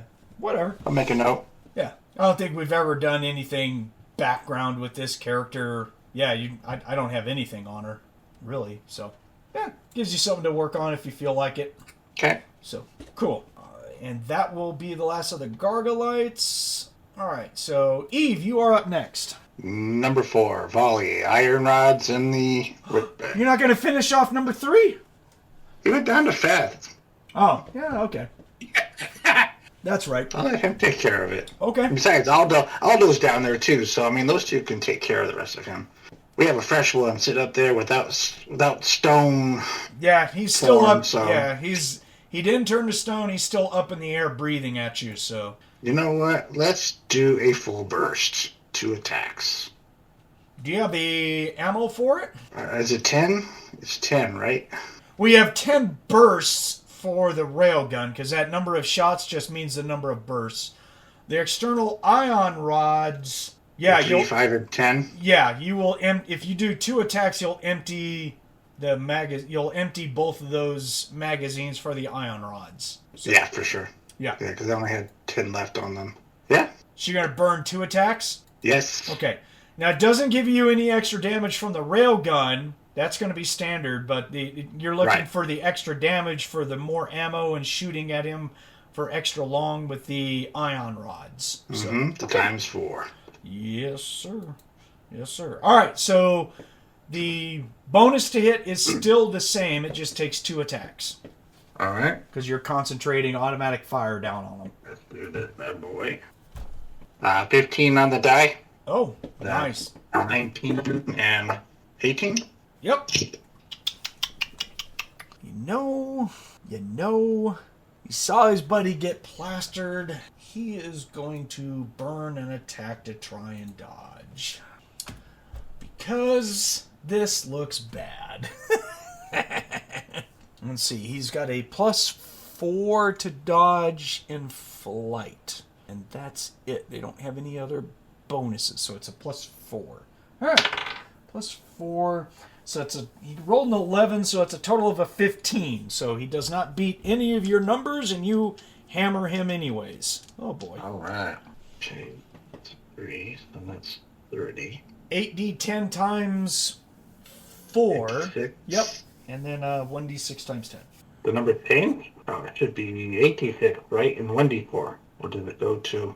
Oh, did I say it wrong? Yeah, you said 8d10 and then 1d6. And I was like, wow, roll. I mean... 8d10. Whoops. Oh, no. Wow. No, 8d6 times 4 and then 1d4 times 10. Oh, I said 1d6 times 10. My bad. You do you. Don't listen to me. I mean, I know, what do right? I know? What do I know? All right, Yeah, so that's 30. So that's 130 MDC. Woohoo! 25 times 4 plus the 30. All right. Woohoo! So that does a bunch of damage. Let's see. He's got a 60% chance. A stun or a knock, with the equivalent of a knockback, because he's in the air. So he needs to roll over a 60. And he rolls a 38, so he does not. So he is going to, and that's for Borgs, Robots, and Supernatural. Got it. So, yep. So he is going to get stunned and plummet to the ground. Stun 1. So he takes a stun, he falls to the ground. He is no longer flying. You just shot him right out of the air. He lands, actually kind of like close to you, about 10 feet away. He'll just be like, boom! Just land on there, and you can just tell from body language and the way that he's shaking his head that he's stunned at the moment when he hits the top of the ship. You're like, man, more where that came from, asshole. Okay, that was Eve, so Fefh is next. He's got this big thing. He's like, oh no. Yeah. So he is going to do a 10-round burst from the GR-15 assault rifle, point blank into the face of this creature. He's just like, you! Just done for. Just done for. So he normally has a +1 this burst, and now he doesn't have a bonus at all. So, Nick, give me a straight-up D20 roll. All right. 12. And a 12 is good enough. I need a 2d4 times 10, please. 2d4, 4, 5, 6 times 10 is 60. Oh my gosh. That's just brilliant. That's a GR-15. I think that's kinetic, is that right? I didn't write down where that thing was from. If it's in... I think it's in Phase World, or it's one of the source books. Crap. GR-15 is in Phase World, 126. GR-15 AR assault rifle. Ah, yeah, it's a gravitonic weapon. That's right. Slugs. Yes. Slugs are ultrasonic. Mm-hmm. Nice. Yeah, it does. It's got a single shot, a 3-round burst, and a 10-round burst. There you go. And each burst or shot counts as 1 melee attack. So yeah, it just took one attack for him to do that 10-round burst out of that weapon. Oh yeah. So, Gargolite number 3 gets torn apart as a whole bunch of slugs just rip through his little body, and he gets turned into goo. Good riddance to bad rubbish. He just goes like, brrr. It's like splut, spatter, splut, splut. Just chunky bits go all over the place. That look like stone, and then when all the effect is done, the stone turns into purplish chunks of unidentifiable meat laying around on top of the ship. Maybe a couple of pockmarks in the ship, like, whoops, but bad guy went away. Shut up. So, Fefh. All right, Charlene, you're next. Where to begin? Damn. Did I say you could come out of that? Yeah. Okay, you just need over a 4 because he can't move. So, roll your hit. On the dice, 14 base. There you go. Okay, how much Alright. how much more MDC foam does he have stacked on him? Okay. Where the fuck did it go? Alright, that's 6, 10, 15, 16, 20. Okay, yeah, you goop him up, and as it like washes over his face and starts to harden up, you can actually see this hate-filled glare in his face, and he's just like, "You fucking bitch!" She gives her best Cheshire cat shit-eating grin. That was funny. Okay, Esso, you are next. Just to piss this guy off, she's gonna draw like a fiery rune in the air and flick it and cast Impervious of Fire on herself. Oh, that's funny as hell. All right, just in case you think that he's gonna get close enough. Yeah, and then she's just gonna kind of like point her kobold sword at him. And it's just like, hey, there's one up there. He's kind of mad. You're playing with your food, aren't you? Yeah, She needs to play with something because she's annoyed at this world. But at least she gets a vacation from her mother. Dinner was only postponed, not canceled. It wasn't postponed long enough if that's the case. I can just see it when we get the ship fixed or whatnot. We're getting ready to leave. It's like, okay, we're all ready to go. So Go to the far side of Center. The other side of it. Now, hold on, guys. Do we really want to leave? I mean, let's think about this for just a second. I look at it this way. Do you know where you can get an extra, nuclear fusion anti-matter bomb or something that's non-inflammable? We can leave behind as a present? No? No, we're leaving. Man. Guess just doesn't want to be near her mother. Yeah. Well, this is pretty far removed. You got to give her that. Yeah. Cool. This is really far removed. Oh, Misfortune's still in the cockpit, not doing much. Just all like, hey, stop shooting holes in my ship, man. Fefh, well, carry through. What can I say? So, let's see. Aldo, it's like, oh, man. This is the price of pest removal. You did not breathe fire at my future wife and mother to all of my hairy lizard children, did you? And he's going to shoot at number 1 who is carpeted. I think Esso's smirk is just going to go to, what the fuck did he say? And take off 4 rounds, and we're at a +1 to hit. Awesome. All right. And a 13 on the die, that turns into a 14. That will hit. Woohoo! 1d6 times 10. Come on, big whammy. Don't roll a 10. Don't get side damage. Damn it! 10! Crap, I had to say it, didn't I? Just had to say it. Jesus Christ. That was awesome. So I'll shoot him up while he's standing there. Don't do a whole lot of damage. It looked good, though. If anything, it reinforced to my girlfriend how much I love her. So. Right. All right. I'm sure she just feels so honored. She should. So, attack number 4. Go back up to the top. Gargoyle number 1 is pissed off. He's like, I can't go anywhere. What the hell? They had psionics. I don't think that I looked at them. They didn't have shit that helps. No No, don't care about that. Don't care about that. Don't care. Just seriously. Oh boy, maybe I can. Don't need to do sense magic. We already know. I could do see aura on the magic user and just be like, I know your aura. Well, big whoopee fucking do. All right, so yeah, just looking to see if it had anything that was going to help as far as. No, doesn't. I mean. Wait, it can do that, but good grief, can't fly. Yeah, damn it.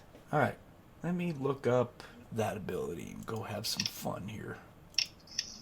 Need to mess with the mage just a little bit. She's getting too big for her britches. No.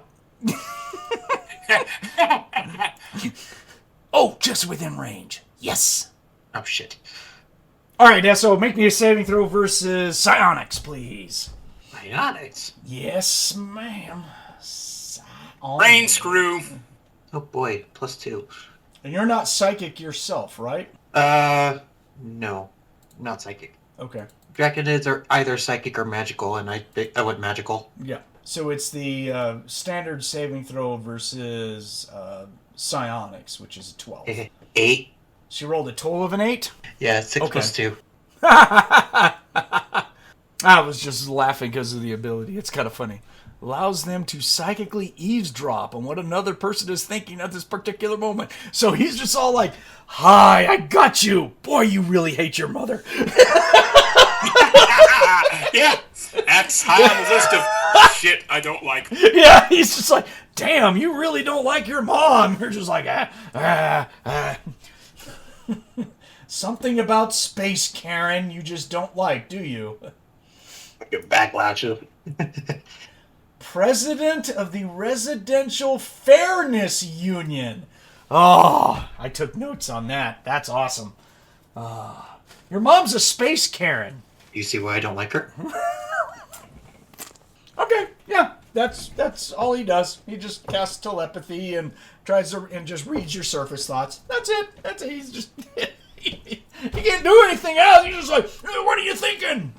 Oh wow, you really hate your mom. You're like, well, yeah. Okay, so number. Yeah, he's probably going, why are you happy to be here? Yeah, right. That's not right at all. 5, 6, 7, 8, 9. So number 2 will do 9 damage to the foam. All right, so it still has 15 MDC foam left. So, yeah, he claws through and he's digging his claws out to where he's got like a portion of his shoulders and his head and stuff like that. It's all getting through. While he's digging it, he's just looking right at Charlene. He's just like, bitch! Stop it! Thinking to himself, when I get to the point where you can't get out, I'm going to start stabbing you in your head. Yeah. I ain't there yet. This is too much fun. Yeah. Come on, guys, go outside. Although, one thing I will ask in character, can she glance up real quick? Are there any flyers left, or did they all get knocked down? Hold on. Sorry about that. Had to let the dogs out. Say again. Could she make a quick glance up while he's doing that and see, are there any other flyers? Or did they all get knocked down? There are no flyers. Okay. All she and I wanted to know. All right. Let's see here. That's it for that one. That one is stunned. He's out of attacks. He can't do anything. So that's it for the Gargolites. And Eve, your turn. The one that I just shot down. Actually, I think you're He's out like of it. there. Are you out of attacks? Because you did 2 attacks last turn, right? No, I had 2 singles and then I did a double. That's 4 attacks total. I have 5. This is attack 4, though. Yeah, this is attack 4. Right. Is that right? Right. I used 2 single volleys Oh. and a I double see. attack Oh, volley. okay, yeah. That's 4 total. Okay, yeah. You have one. I'm sorry. You have 1 attack left now. Okay. All right. Yeah, I just have 1 attack left. Cool. The one I just shot down, I'm just gonna shoot a railgun at it. Okay. Go for it. Nah, you know what? No damage. I'm gonna start reloading. Yep. Just spend this attack to reload your both magazines. Ions. Yep. Reload both magazines in Yeah. your ion. You're just like, do. Hold on. I'll be with you in just a that'll second. be right back. Don't worry. Mommy's got some juice left. As we hear the Jeopardy theme in the background.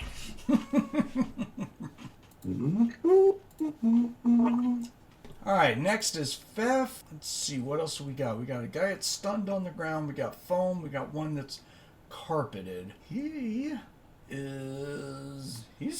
help out the Borg. He likes the Borg, I think. I don't think he's ever said anything against the Borg, has he? Yeah, we'll do that. Oh, so Nick walked away, so I'll go to Brandon. Roll me a straight D20, please, for Fefh. Oops, sorry. No, it's all right, dude. Yeah, 4 on the die. You're no help, Brandon. What do you expect? You asked the person who rolls bad. Wow. I was going to help the Borg, but yeah, I decided to waste 10 rounds into the ship on the top. Just... The fuck did I tell you guys to stop shooting the ship? Fucking bunch of morons, what the hell? It's a price of pest removal. There was more pass-through, I swear. I was shooting at a dead guy, I think. I don't know. An ugly cockroach. Really big, ugly cockroach. Yeah. Damn. Big, ugly cockroaches. So. Damn it. Alright.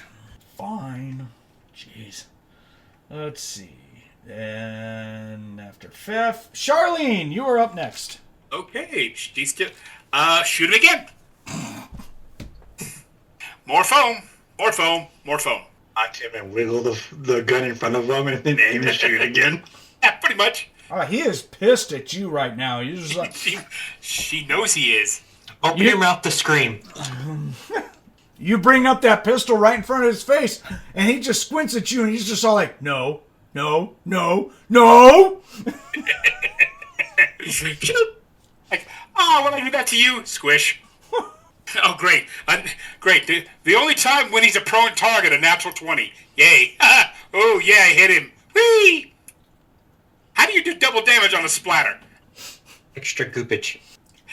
I don't know if he'd let me have that one or not. Let's have some fun. Roll me a percent. All right. We'll see what the critical tables say here. 30. 30? Yep. 30.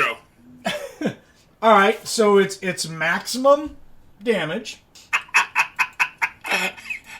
Okay. 24 points of foam. Oh, my goodness. Maximum damage, 4d6. That's hilarious. So he's got foam all over him. Plus, since you basically put the gun right in his mouth and pulled the trigger, foam oozes out of his nose and parts of his eyes, and he takes a stun effect for his next set of attacks. Because he's like,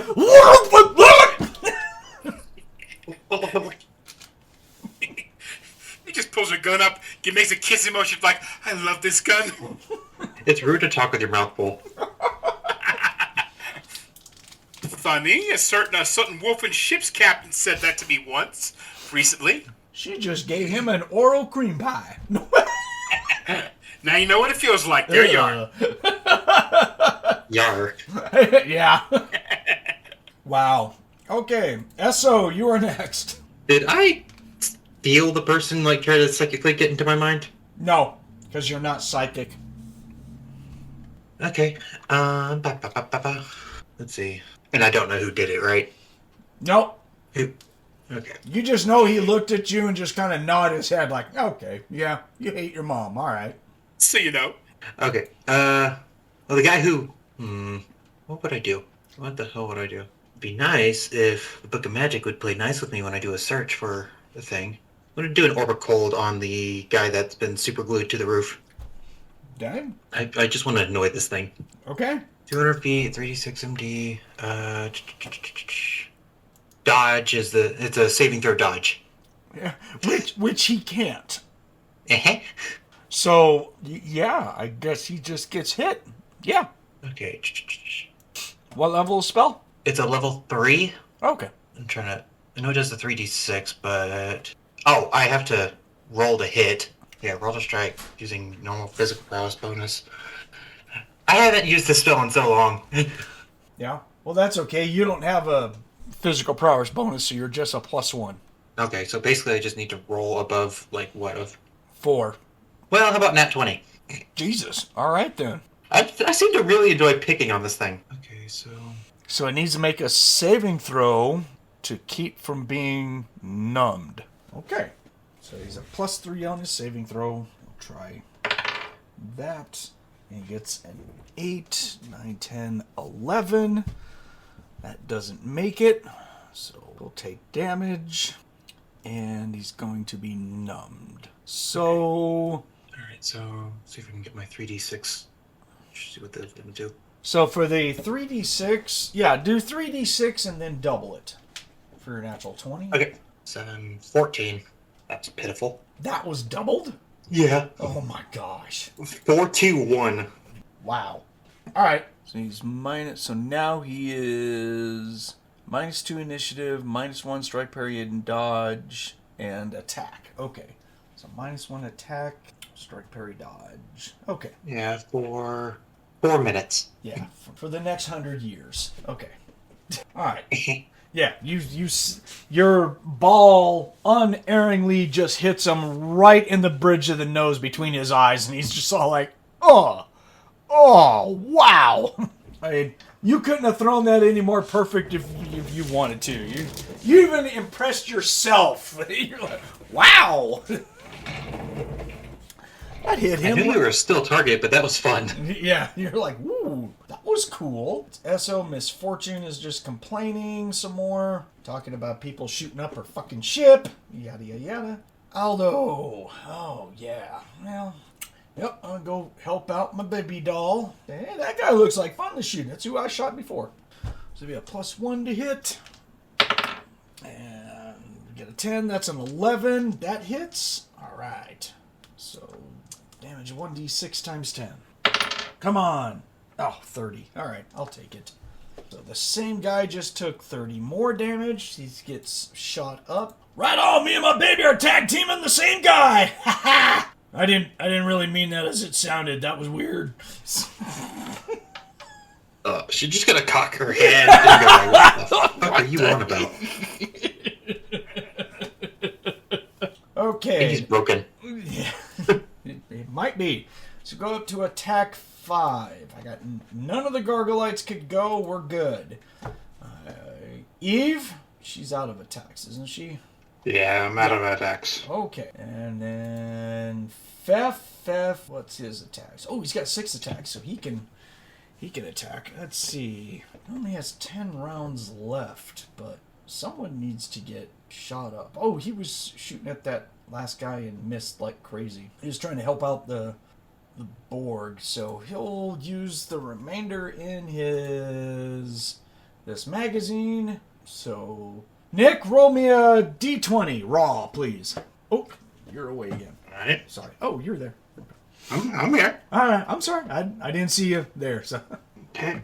18 on the die. there you go. Roll me 2d4 times 10, please.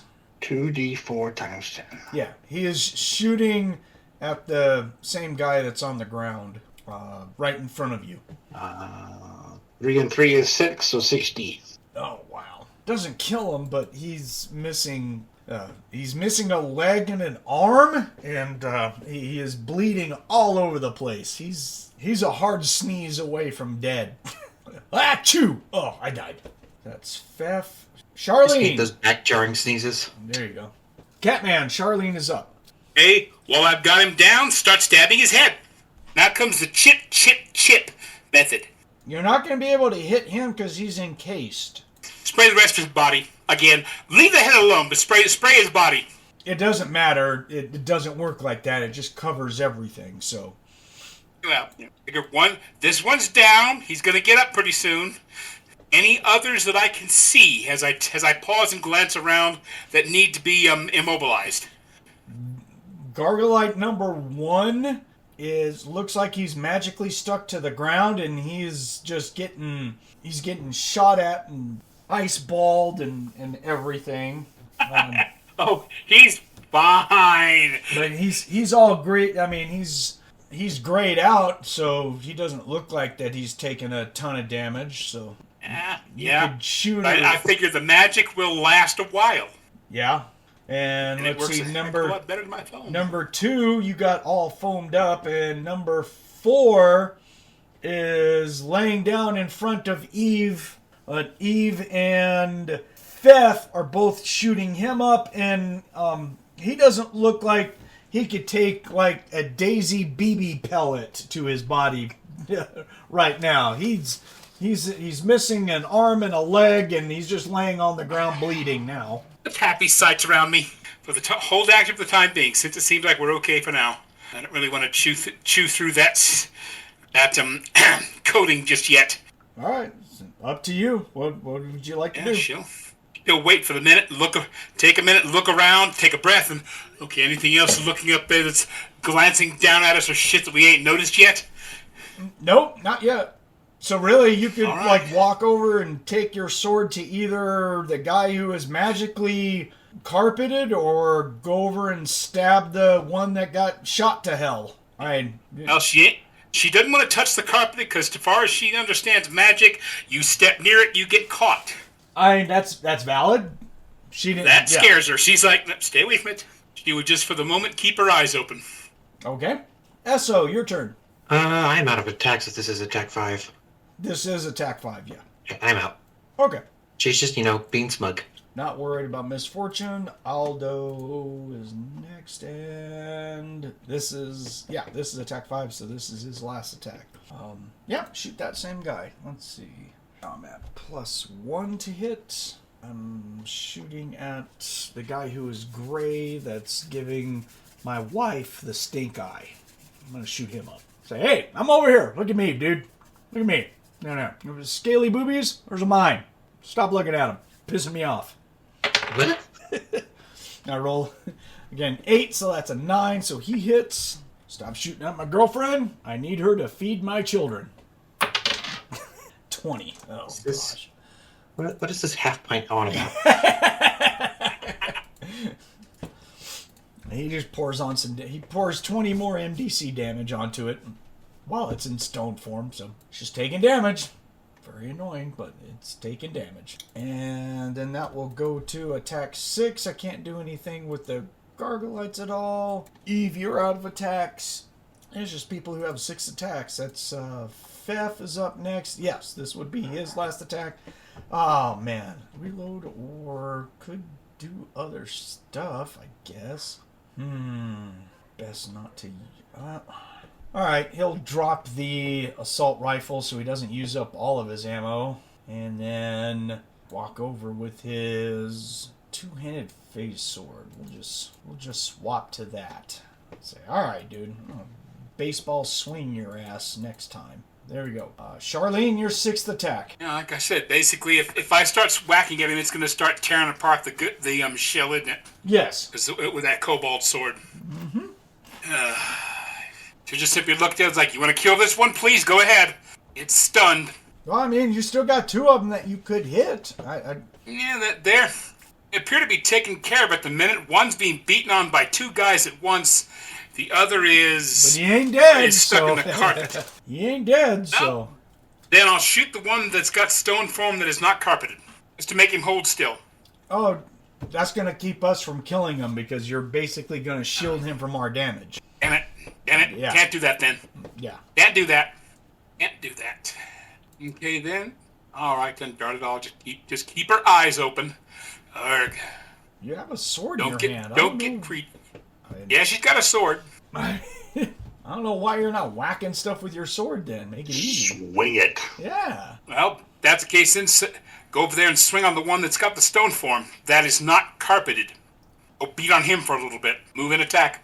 Okay. The one that's not carpeted is not in stone form, by the way. But, yeah. So, all right. So go over there and smack him. Roll your Good attack. warm-up. Roll your attack. +6. There you go. Okay. Round 2. Yeah, that'll do it. 2d6 plus 2 MD. Okay.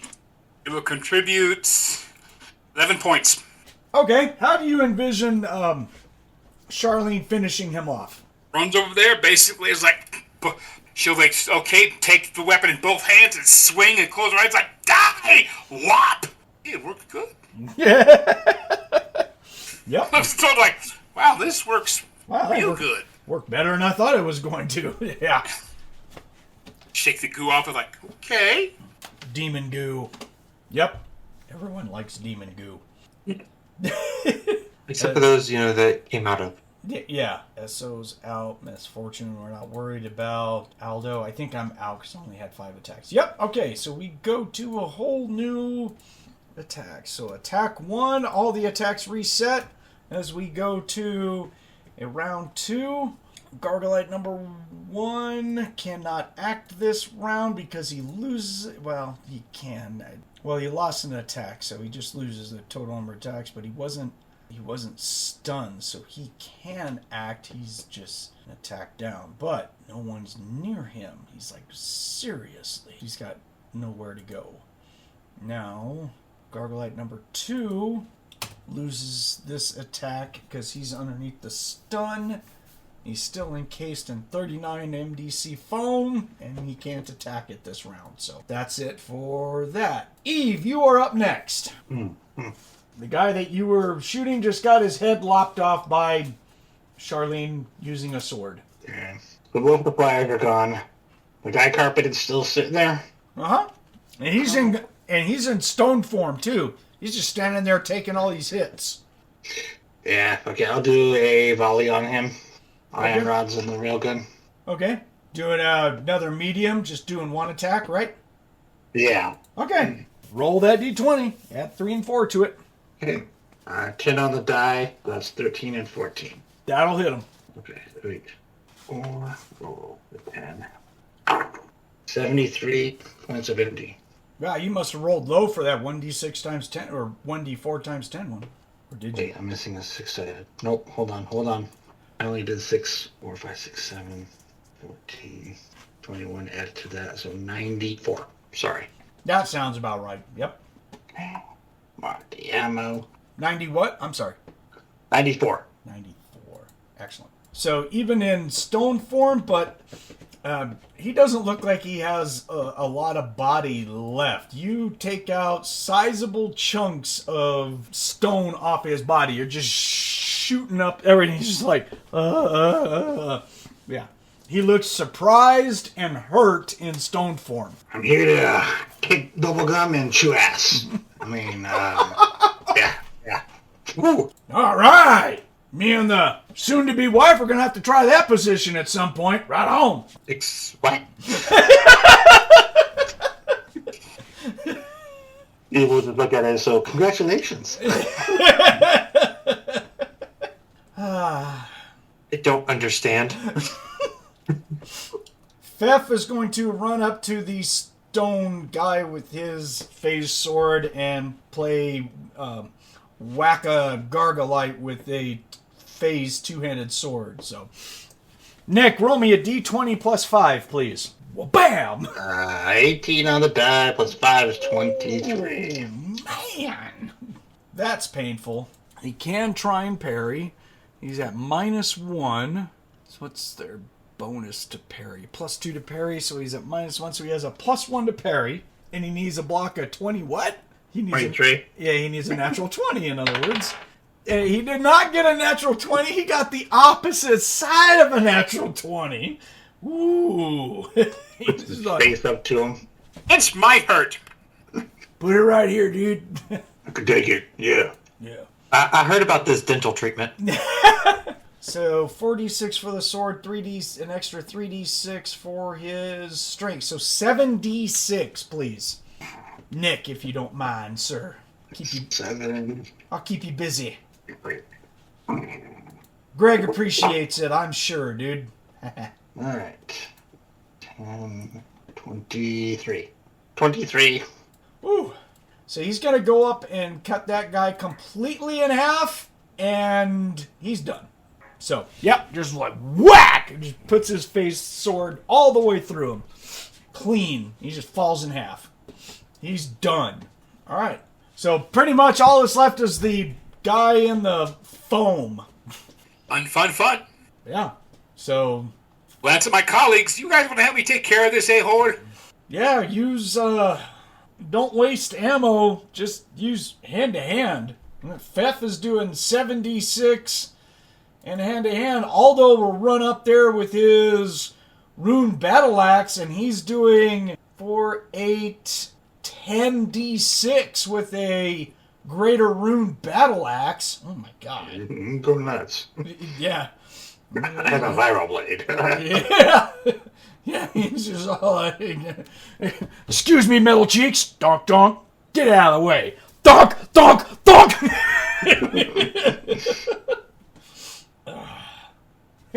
And he's just, every swing he's going to be, you do not look at my wife like that ever. He's making all these comments about Esso. So. She just applauds. Yay!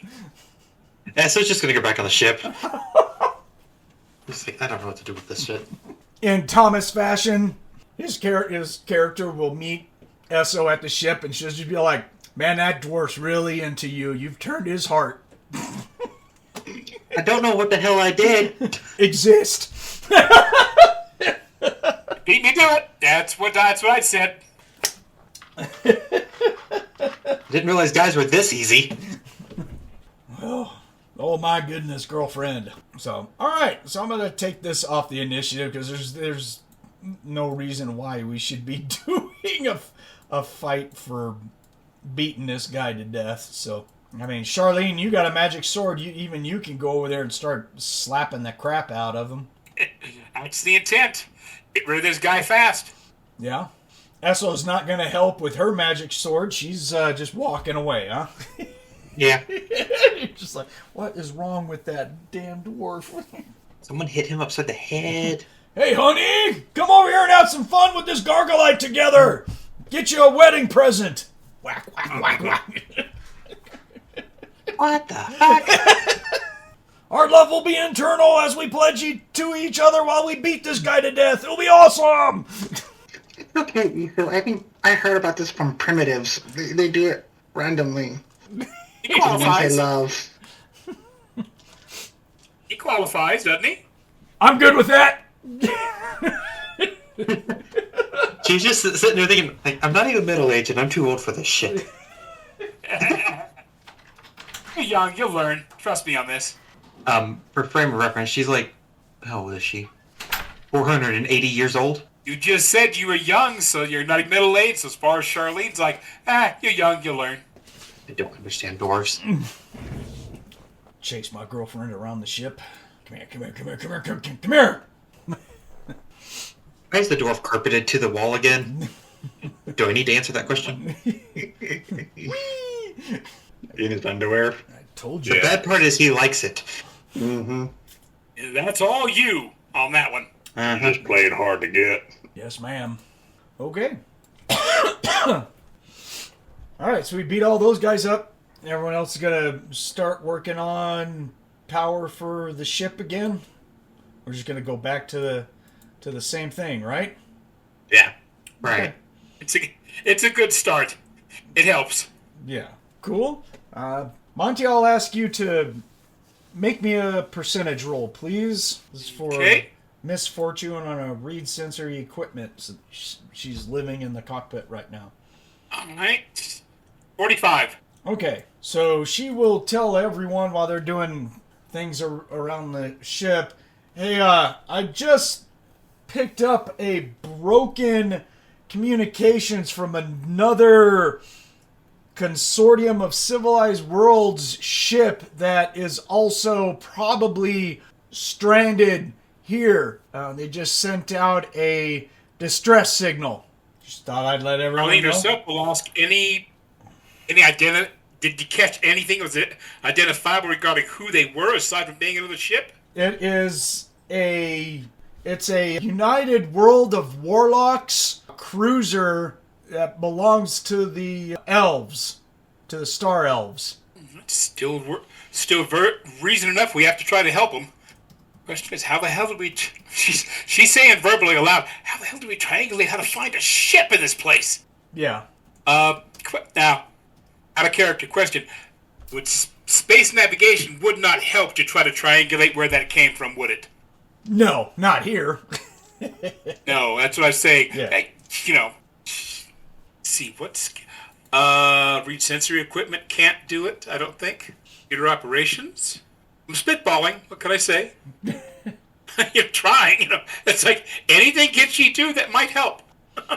Wow. Figure out where they're at and how far away. Yeah, our pilot for the ship has got everything it needs to pilot a ship, but she doesn't have computer skills. Oof. Can do Best I can do is read sensory equipments, weapon systems, stuff like that, but yeah, she doesn't have any computer skills. That's kind of. I mean, if she's not going to be snippy about it, I can help. I've got computer operation at 72%. better than me. Yeah, better than Aldo. Aldo only has a 61. I'm going to be working on power. And something like that requires skills I'm pretty sure Charlene does not have. That's way beyond her capabilities. I've got both read sensory equipment and computer operation, if those help. Yeah, you can go over and roll your computer operation. Change. Bot 9. All right then. All right. So yeah, you'll be able to trace it and come up that the signal is going to be, there's not a direction on Hades, so it's going to be, kind of like that way. Off to the left, a little cattywampus like that. Alright, so from in direction of the nose of the ship, it's that way. Right! You're just like, okay, so here's the front of the ship. It's that way about 5 or so miles, roughly. Well, it's at least we got a direction at best. That's something. Better than nothing. Yeah, and I don't know about you guys, but as far as she's concerned, we have to help them. Well, yeah, but how are we going to get to them? We can't walk across the sand. I mean, we end up with Submarine the Borg over here. Yeah, and Esso's not much better in that department. Yeah. Yeah, how could you in swimming? I think the only one who's going to float is Balloon Boobies back here. She's not leaving the ship, so... Yeah, there is that. As Thomas it's a bad day when you give someone a hug and they pop. Still, the idea of can we build something like a skimmer? What do we have to build it out of? Yeah, they always with the tough questions, damn it all. I'm just trying to think of some way that we can actually help the Borg to move across this landscape. Like pulling a sled or something. And I think, just some rounded piece of flat metal. I don't think we're pulling the board. Who's going to pull the Borg? The two supernatural strength characters who also sink. Yeah, that was my point. I'm like, well, all we do is both go blip. Like, the Borg just does it faster. Unfortunately. He says, "Damn girl, lose weight." She's like, "No." When are you going to get those repulsor mods? I am looking at my figure, okay? Think of it more like platform shoes. No. See, thank you very much, because all I do is look at her figure, and all she does is get mad because I stare at her figure. Looking good, babe. Bonk. Terms of endearment. Worth it. Yeah. Something's wrong with you. Something's wrong with you. He's unloved. That's what's wrong with him. He needs your love to help him through the day and the night and the next day and next week and the next few years, months, decades. He needs to get a grip on his man-to-hand relationship.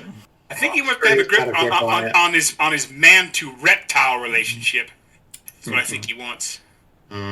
Wrestling with the reptile. Either way. So yeah, it would be nice to help, but I think we got to get the ship going somewhat first. In that particular regard, let's see. She's more than how can she help out? She doesn't understand ship mechanics past a point. But she can take directions easy. And look, in computer operations, you have to have that, or do you have to have something else or is it read sensory equipment with regards to trying to send a message back? That would be read sensory equipment, but Miss Fortune's already there. She was just like, I picked this up. You guys, We can try and talk to him if you guys want. At least let him know there's someone else here and how roughly close we are in. We don't know the direction regarding where we can estimate. Right. Roughly. So we have, it's going to take time while Esso's doing that whole computer operation. So I'm going to have Aldo and Fefh roll their electrical engineering to see how far we can get with the ship. So I'm going to roll a percent. Nick, will you please roll me a percent? Yep. I get a 55 for Aldo, and he's got a 56 for electrical engineer. Woo! That one squeaked. 22. All right, and he's got a 52 base. So with the two of us, we both made successes. So we are actively troubleshooting our nuclear problem. Aldo had to remove all the sand so Beth could actually do the work. Haha. And then Misfortune will reach out Esso's tracking. Okay, cool. And Eve, during all this, are you just posting up on top of the ship again with a broom? Yeah. I need a big push broom. Goddamn sand. Get the push broom. He had like one of those like super powered leaf blowers. Yeah. Against this wind, it better have a hell of a blow. All right, so Misfortune will send a message back, and basically they'll establish a very statically type of communication where, yeah, she tells him, yeah, we worked it where we know loosely where you guys are, although we're kind of miles away, and we ourselves, we're on battery power. We can't get our reactor up.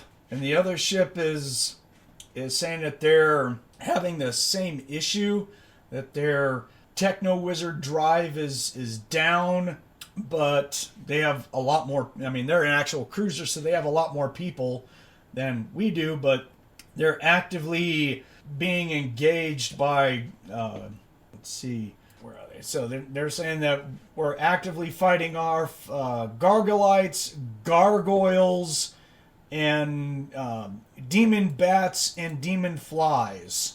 Jeez. He said they're all over the place. Surprised me in the least. Crapnoid. Oh boy, they got more flavors of bad than we did. So it would seem. Yeah. He said, there's just tons of bad things all over the place. So, okay. Yeah, so that's it. There we go. I guess the best thing we can do is just simply attempt to get ourselves going and then try to help from there. Right. We don't like it, but take care of ourselves first. The And hope for the best. Yep, the whole ship is going to suddenly move to the right, as in it got lifted up from the left, kind of thing. It'll just be like something just like hit it from the bottom. It goes boop. Yeah, the whole thing. So everyone, make me a balance check if they have the skill. If they do not, then you go sprawling somewhere. Oh boy. Okay. Oh, love it. Charlene, 4 out of 53. There you go. SO fails. 84 out of 62. Okay. Too focused on the computer. Peter went and pivot on the left, not the right, on the left. So Misfortune got a 38 out of a 73, so she makes it. She holds on to something as the whole ship gets lurched. Like, what the? Oh my gosh. Aldo just goes sprawling on the ground. Dwarf ball. Yeah. Eve, you just go sprawling. You weren't ready for it. You're like, what the hell? And then, Nick, could you roll me a percentage for Fefh? He has balance. Appreciate it. 11. Ooh, he's got a 70, so anyone who fails, you don't take any damage or anything. It was just, more like undignified sprawling on the floor, like, what the hell just happened? Kind of thing. It was like, what the... So, yeah, and your radar, and obviously your radar didn't go off because it's underneath the ship, and you're just all like, oh, okay, something hit. Like, what the... Yeah, literally. What was that? Eve, you'll stand up and you're going to see what looks like up at the front of the ship, grabbing onto the ship and moving sand all all over the place is like what looks like some claws and a long kind of prehensile tongue that's slapping on the front of the ship from the sand. Can you roll me a demon and monster lore, please? Oh, gosh. Yeah, you're like, oh, of course. That's just gotta happen. 50 straight. I have a 33. Even with the 10%, that's a 43. I fail Okay. by 7. This wouldn't qualify for the plus 10 because no one knows about this at all. Yeah, We've I never, failed by 17. yeah, we've never encountered this before. So, Okay. yeah. Where's Kevin Bacon when I need him? Broke No, in. I'm sorry. Let me take that back. Bert! Yeah. Yep. Where's Bert? Broke into the wrong damn rec room, didn't you son of a bitch? Note to self: 4 pounds of C4 may be a bit Excessive. excessive. Bink. I still love it. He pushes the trigger. With all the others, you see orange goo. With him, you just see the spray of dirt. Nothing else. It's like, you vaporized it. Yeah. Ow! Yeah, so it's got a very the central barbed sticky tongue is flopping around on top of the ship like it's looking for something near it or like it's probing what the hell is going on, but it is moving sand and everything, not quite enough to where the whole damn ship is going to be buried or whatnot, but it does look like that it's probing and looking like what the hell's on top of me kind of thing. Hey guys, there's a worm in front of us. Oh god. It's licking the ship. It's licking the ship. Did the gargoyles taste like barbecue sauce to it? Like, Oh, I hope to God we can't be that unlucky. That whole bit of our dragon that thinks that the that the bugs taste like Reese's peanut butter cups. oh no. Yeah, we don't need another idol. Yeah. Yummy. Are the bodies still sitting on top there?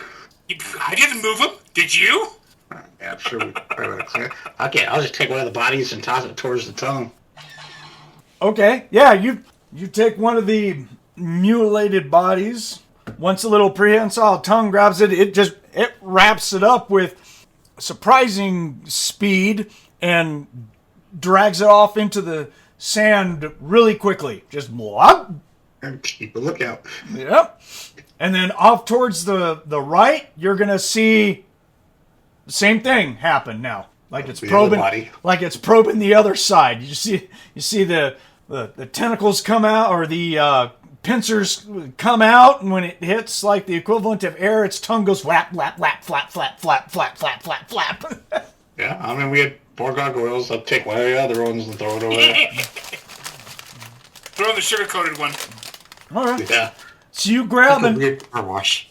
Yeah, you grab another gargoyle, and then off on the left towards the midsection, you're going to see a separate one doing the same thing again. You're like, uh-oh. Kick him the jawbreaker. Definitely more than one now. Got enough bodies, okay.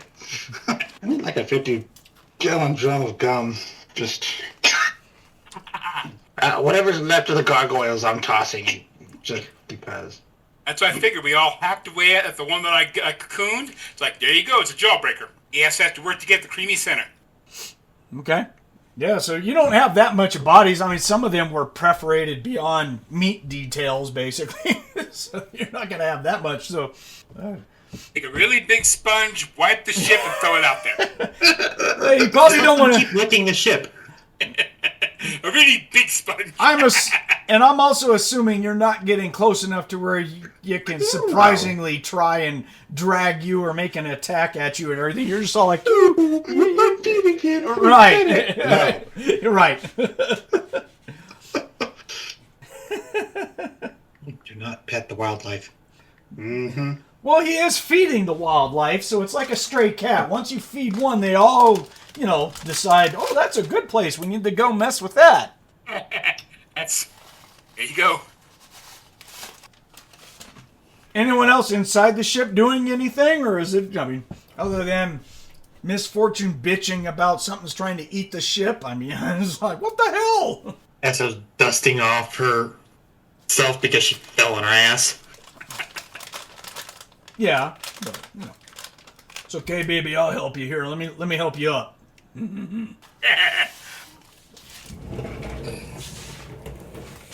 think she's gonna grumble and just let him.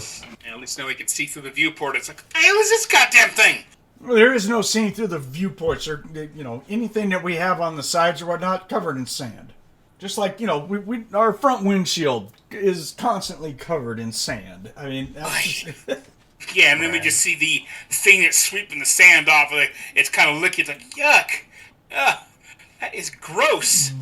well, the tongue's not going to reach where it is. I was looking at the layout of the ship, and I guess you could say like the windshield or the view screen that's up top is not like right at the front of the ship. It actually kind of looks like it's a little back. Yeah, it's quite a bit back. So yeah. There'll be another thump from underneath on the front side of the ship. So the front side of the ship's going to kind of move up a little bit. So, and Eve, you will notice that one of the mouth thingies that's licking the front of the ship, it popped up and started licking the front of the ship. You're going to feel the hit, and at the same time that you felt the hit, you see the tentacle thingy just suddenly duck underneath, and the sands kind of move out of the way while it's flopping around, and then it goes underneath the sand. Not like it moved, but like it was dragged off by something else. Oh, God. You're like... There's always a bigger worm. True. There's always something bigger than you think you are. Everyone, be quiet. Be very, very quiet. There's a bigger one out there. There's something very big out there. That's not right. Yeah. So yeah, you see it look like it got dragged off. You're like, something found lunch. Better him than me. Yeah, better him than us. Yeah. Most certainly. Is anyone inside the ship doing anything about this? Do we care? But poor Eve is just like, guys. How do we get our board back without, the worms thinking that, hey, they found something? The whole ship is moved, so we're going to have to undig our entrance. Fantastic. Fucking dick. God damn it. I'm holding this goddamn shovel. Yeah, I wait for that shit to go away, because...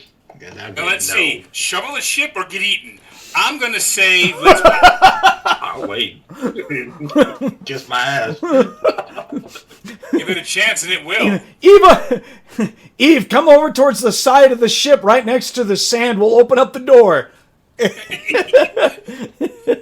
fine right where I'm at. Y'all kiss. Something you can lick, okay? It's called the front of my railgun. Thought you were going to be nice to let it lick your ion rod. There will be a couple more, one on each side, that kind of do their licking, when suddenly the one on the right will actually jump up out of the sand and land on top of the ship, and it looks exactly like that, except it's attached to a long worm-like body that is roughly about 30 feet long and 15-ish feet in diameter. So it looks like it just leapt out of the sand, and now it's on top of the ship. You're like... Okay, that's the worm. I don't want to see the whale we're fishing for with that worm. Right. Slowly back away. Hey guys. Oh shit. There's one on top of the ship. Dude. Oh, come on, girl. Fucking shit. Stop down. I have to get to the machine, damn it all. It's looking... Damn. It's looking at me. It's an ugly spud, isn't it? I think it can hear you. It can smell you. Sorry, baby. Yeah, slowly back away. Okay. Oh. Yeah, you slowly back away, and when you take like 2 steps from behind it, it's suddenly going to just snap towards your direction, and that tongue lashes out, and it's whipping all over the place. Like it's got built-in motion sensors. Oh, no. Nice. It has tremor sense. And you're metal walking on metal. Yeah, I'm about to go full Borg on this phone.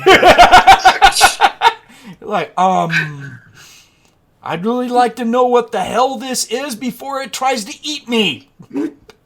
I can't see it. I can't see anything but sand. Right. And we really can't poke our heads up out of the top port, can we?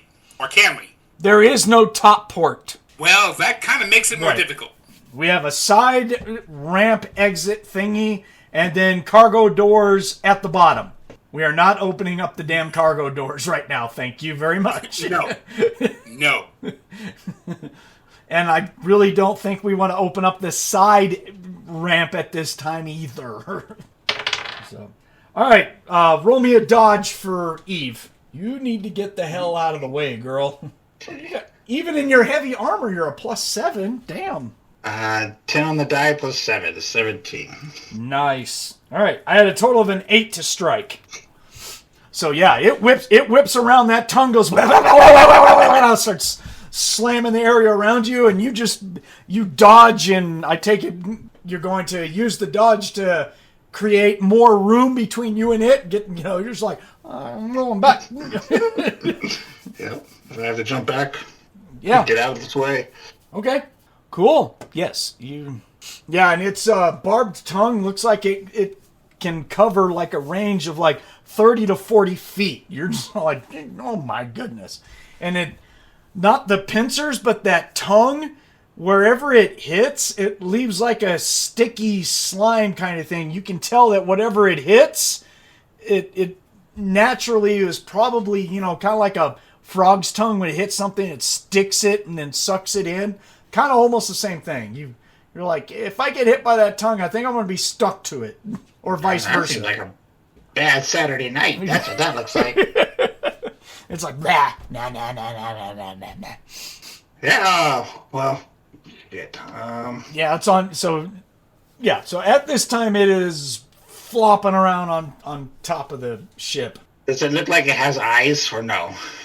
No, you don't. It does not look like it has eyes. You haven't seen any.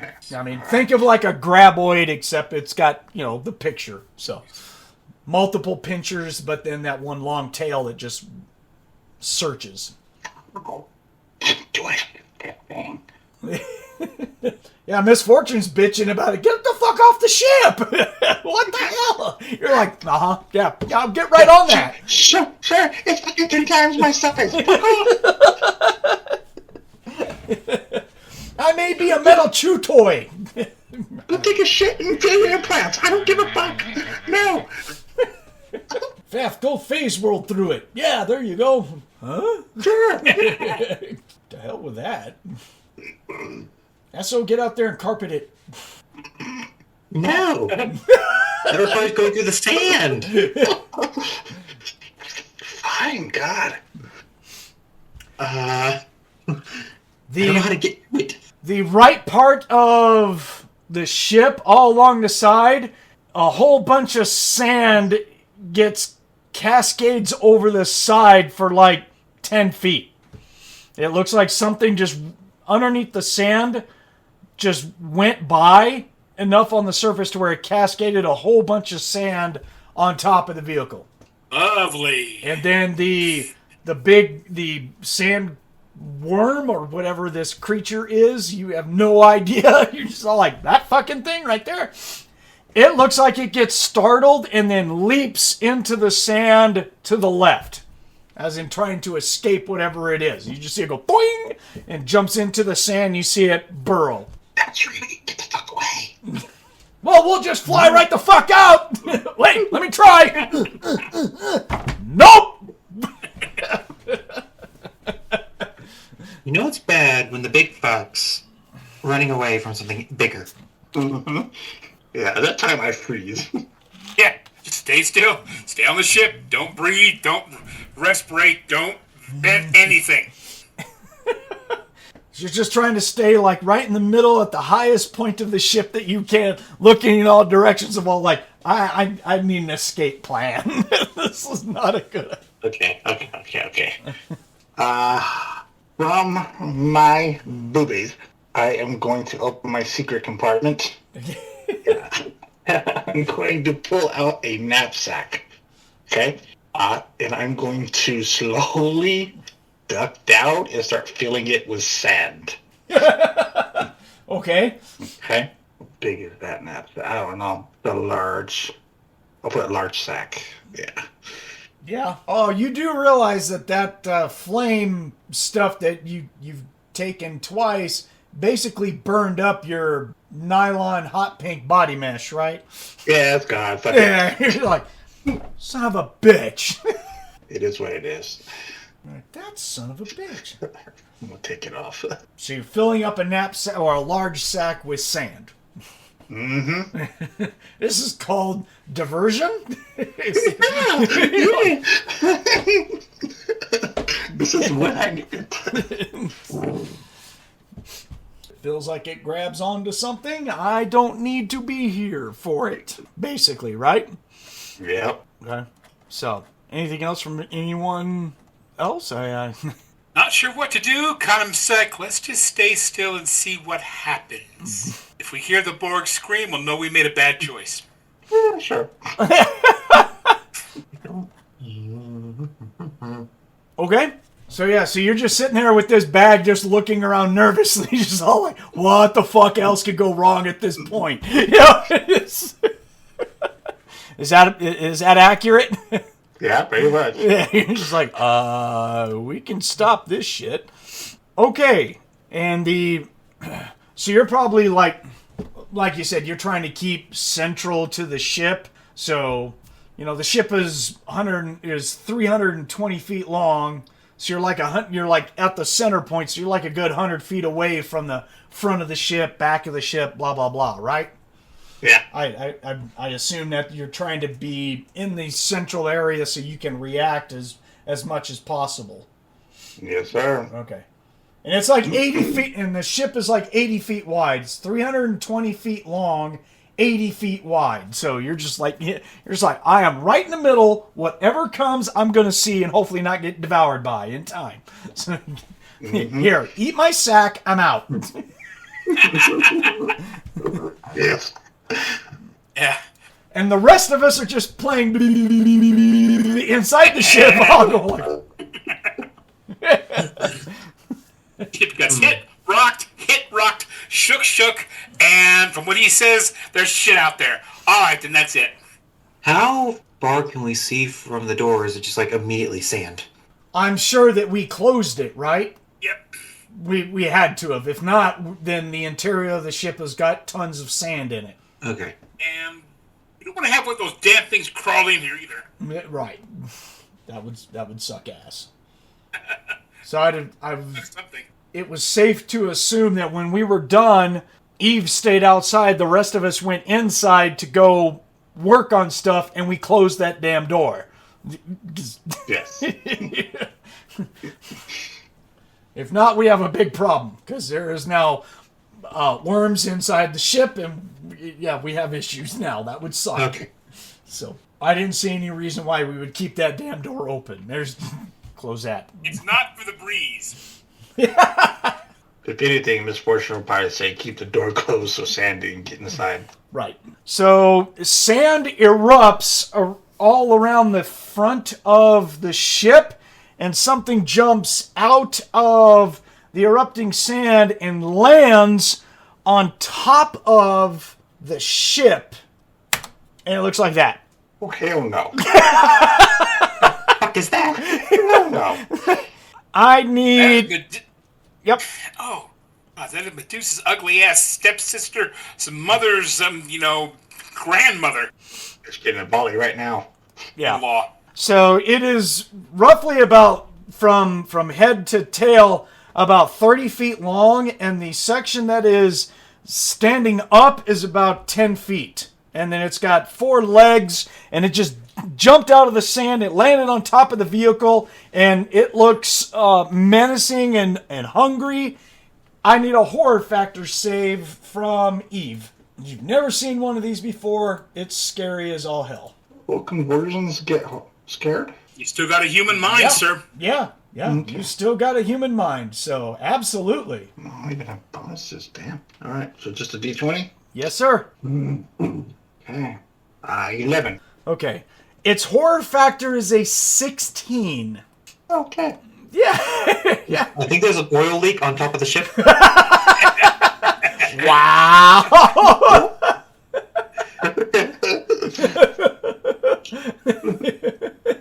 Goop. I'm Wow. gonna clean myself again. Yeah, that's not right at all. Yeah, let me look. I need to look up the rules for horror factor again. Where are they? Underneath saving throws, right? Come on, where are you guys? Where are you? From what I can remember, I think only on a 1 would they be stunned into inactivity. Right. If they fail, I think it kills initiative and they act last in the round. Failed roll means the character is so overwhelmed that he or she is temporarily stunned. Yeah, you lose initiative, lose 1 attack, blah. We haven't entered into that, but the character snaps out of the shocked stupor quickly, can join in the combat the next. Yeah. So it just surprises the fuck out of you when it jumps up on top and you're just all like, oh, hell no, just like you stated. Yeah. Oh, hell no. Yeah. That's a nope. Yeah. That's a nope. Well, you can roll me a demon and monster lore for identifying, if you want. Maybe your system says... 20 out of 33. Oh, nice. Yeah, so we just have all this flavor. Just imagine all this flavor text that's bouncing in your field of view of, this library that's going like, oh, fuck. You're like, oh, good, that's what I wanted. Yeah. Yeah. You identify this as a worm of Tot called a serpent beast. Oh, goody. Yeah. Highly territorial and very cunning and vicious. Tough as nails. Medium amounts of MDC, and they track by scent. They're very good at it. Orcs have a scent? Oil. Coolant that just got flushed on top of the vehicle. Overall, it ain't. Yeah. Nope. And it's known it can do mega damage with its bites and everything, and it can spit a poison that makes people nauseous for a very long time. The penalties are gross. It's one thing in your favor. That is just a new form of lube to you. But it's basically has like a high animal intelligence. It's basically a hunter and schemer and just aggressive, cruel, mean, murderous. It never runs. It fights till the death. So if it's here, it's probably thinking that we're invading its territory, so it's pissed off. But it definitely doesn't look anything like the previous one that you saw. This is all new. So yeah, when it jumps on the ship and it's just kind of like looking around and everything, you're just all like, that's bullshit. I don't want to deal with that. Yeah, you're like, what the fuck? Right. And then basically, because no one else is doing anything, I need an initiative from just you and this thing, because it is going to notice you and look like it's going to engage you in combat as it starts to slither forward. It's like, that's it, bitch. Don't shit. You're like, motherfucker.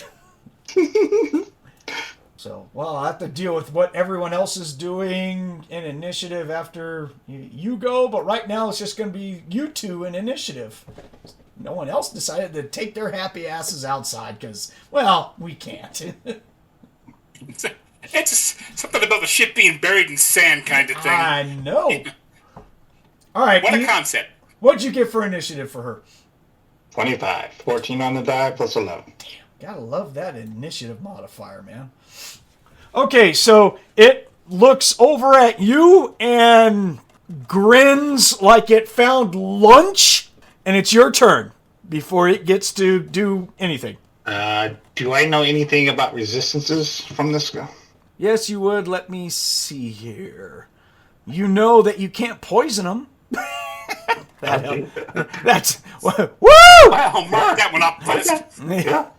It is considered a fellow species of a worm of Tot, so it is 100% immune to all heat and fire-based effects, including magical, because it is considered somewhat of a magical creature itself.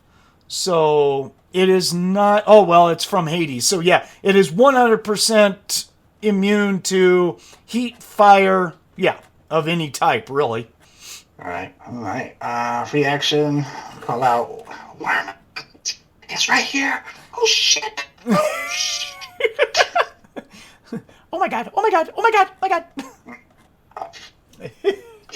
Am I?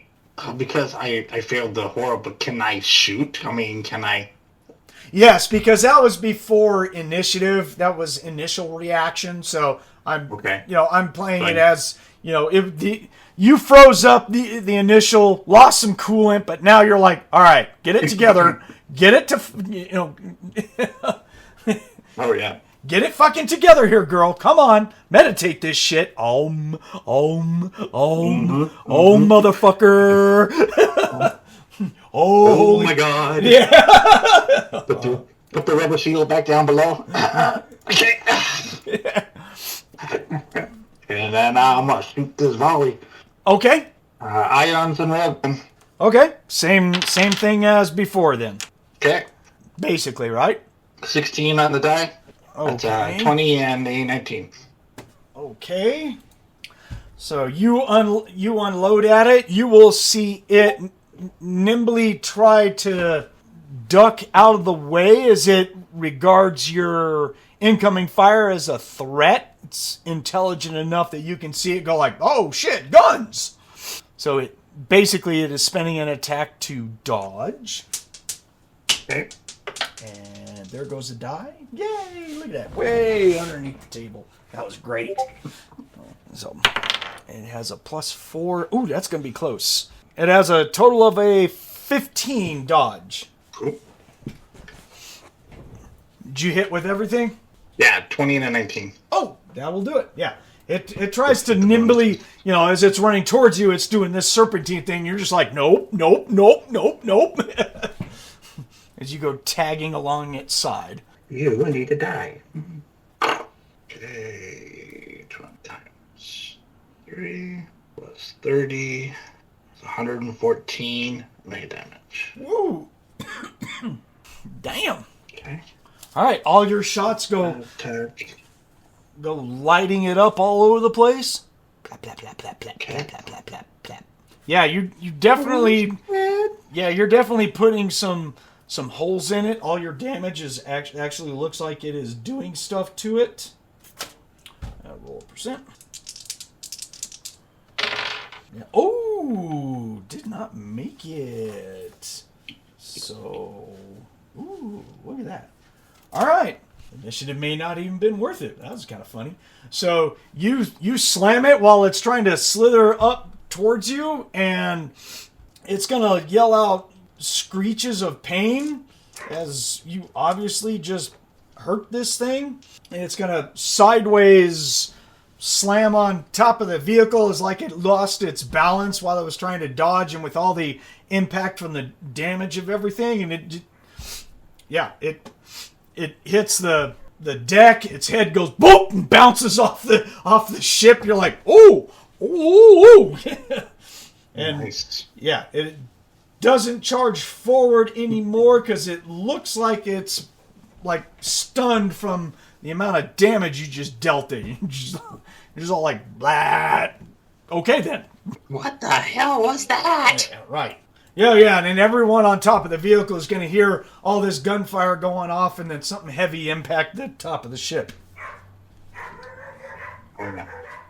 So, yeah, Fefh is just all like, fuck, door! I don't care about sand. I'm going to go open up the door. And Misfortune's all like, no, because you'll let in a fucking sandworm. Can we not do that? And Aldo's all like, I'm kind of like, let's not let in the worms. How about no?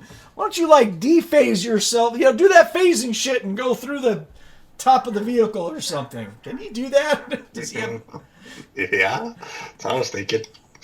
Does he have that ability? I didn't check. Let's see. I think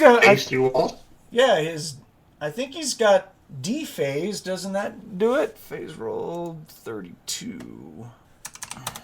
D-Phase says it walks through solid matter. Okay, yeah. He can cast dephase on himself. Walk through solid. Okay. So he has to concentrate. So basically all he can do is move to get through the solid object. Hell yeah. Alright. Yeah, we'll have him spend 15 points to dephase. He's gonna concentrate. Hey, baby! He's gonna concentrate, put dephase on himself, and just kind of move upward through the ship.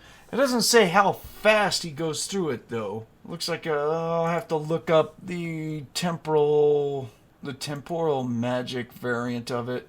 Temporal magic's out of the England World Book. World Book 3. That's where all the temporal shit is. Temporal spells is 74. There we go. Oh, a temporal raider right up. Yeah, that's great. Dephase, there it is. Speed of movement is reduced by 75% while in phase. So that's it allows them to walk through solid objects at their movement minus 75%. Oh, crap. Wow. Okay, so take his movement. There we go. Divide it by 4, and then... Okay. Yep. Oh, wow. It's going to take him 2 attacks of movement, basically, to clear the ship and go straight up. Okay. Alrighty. So, yeah, he's just going to be like, and then go translucent and just start moving up. Aldo's working on something on the nuclear thing, watches him goes up, and he's like, well, I guess we're not going out, so I'm good. So if anything comes through, let me know. I'll hit it with an axe or a hammer. Misfortune is bitching like crazy about, get it the hell off my ship. Please don't shoot my ship. No guarantees there. Right. Esso, anything from you? Well, she was like about to press buttons on the door, and then she walk through it. Yeah. I guess she has help. I'm gonna go do electrical engineer stuff to see if I can help get this thing running. Sounds good. All right. Monte, are you back? So I know he said he went AFK for bio, so it takes him a while.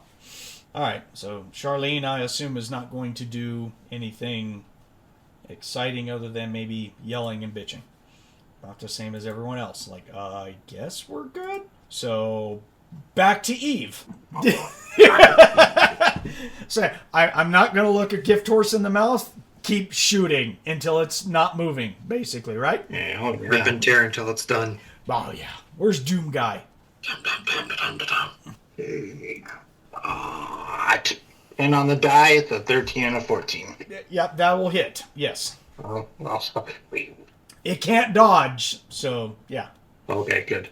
Right now, it's laying there stunned because of all the damage it took. It's like, ooh. Okay, 3.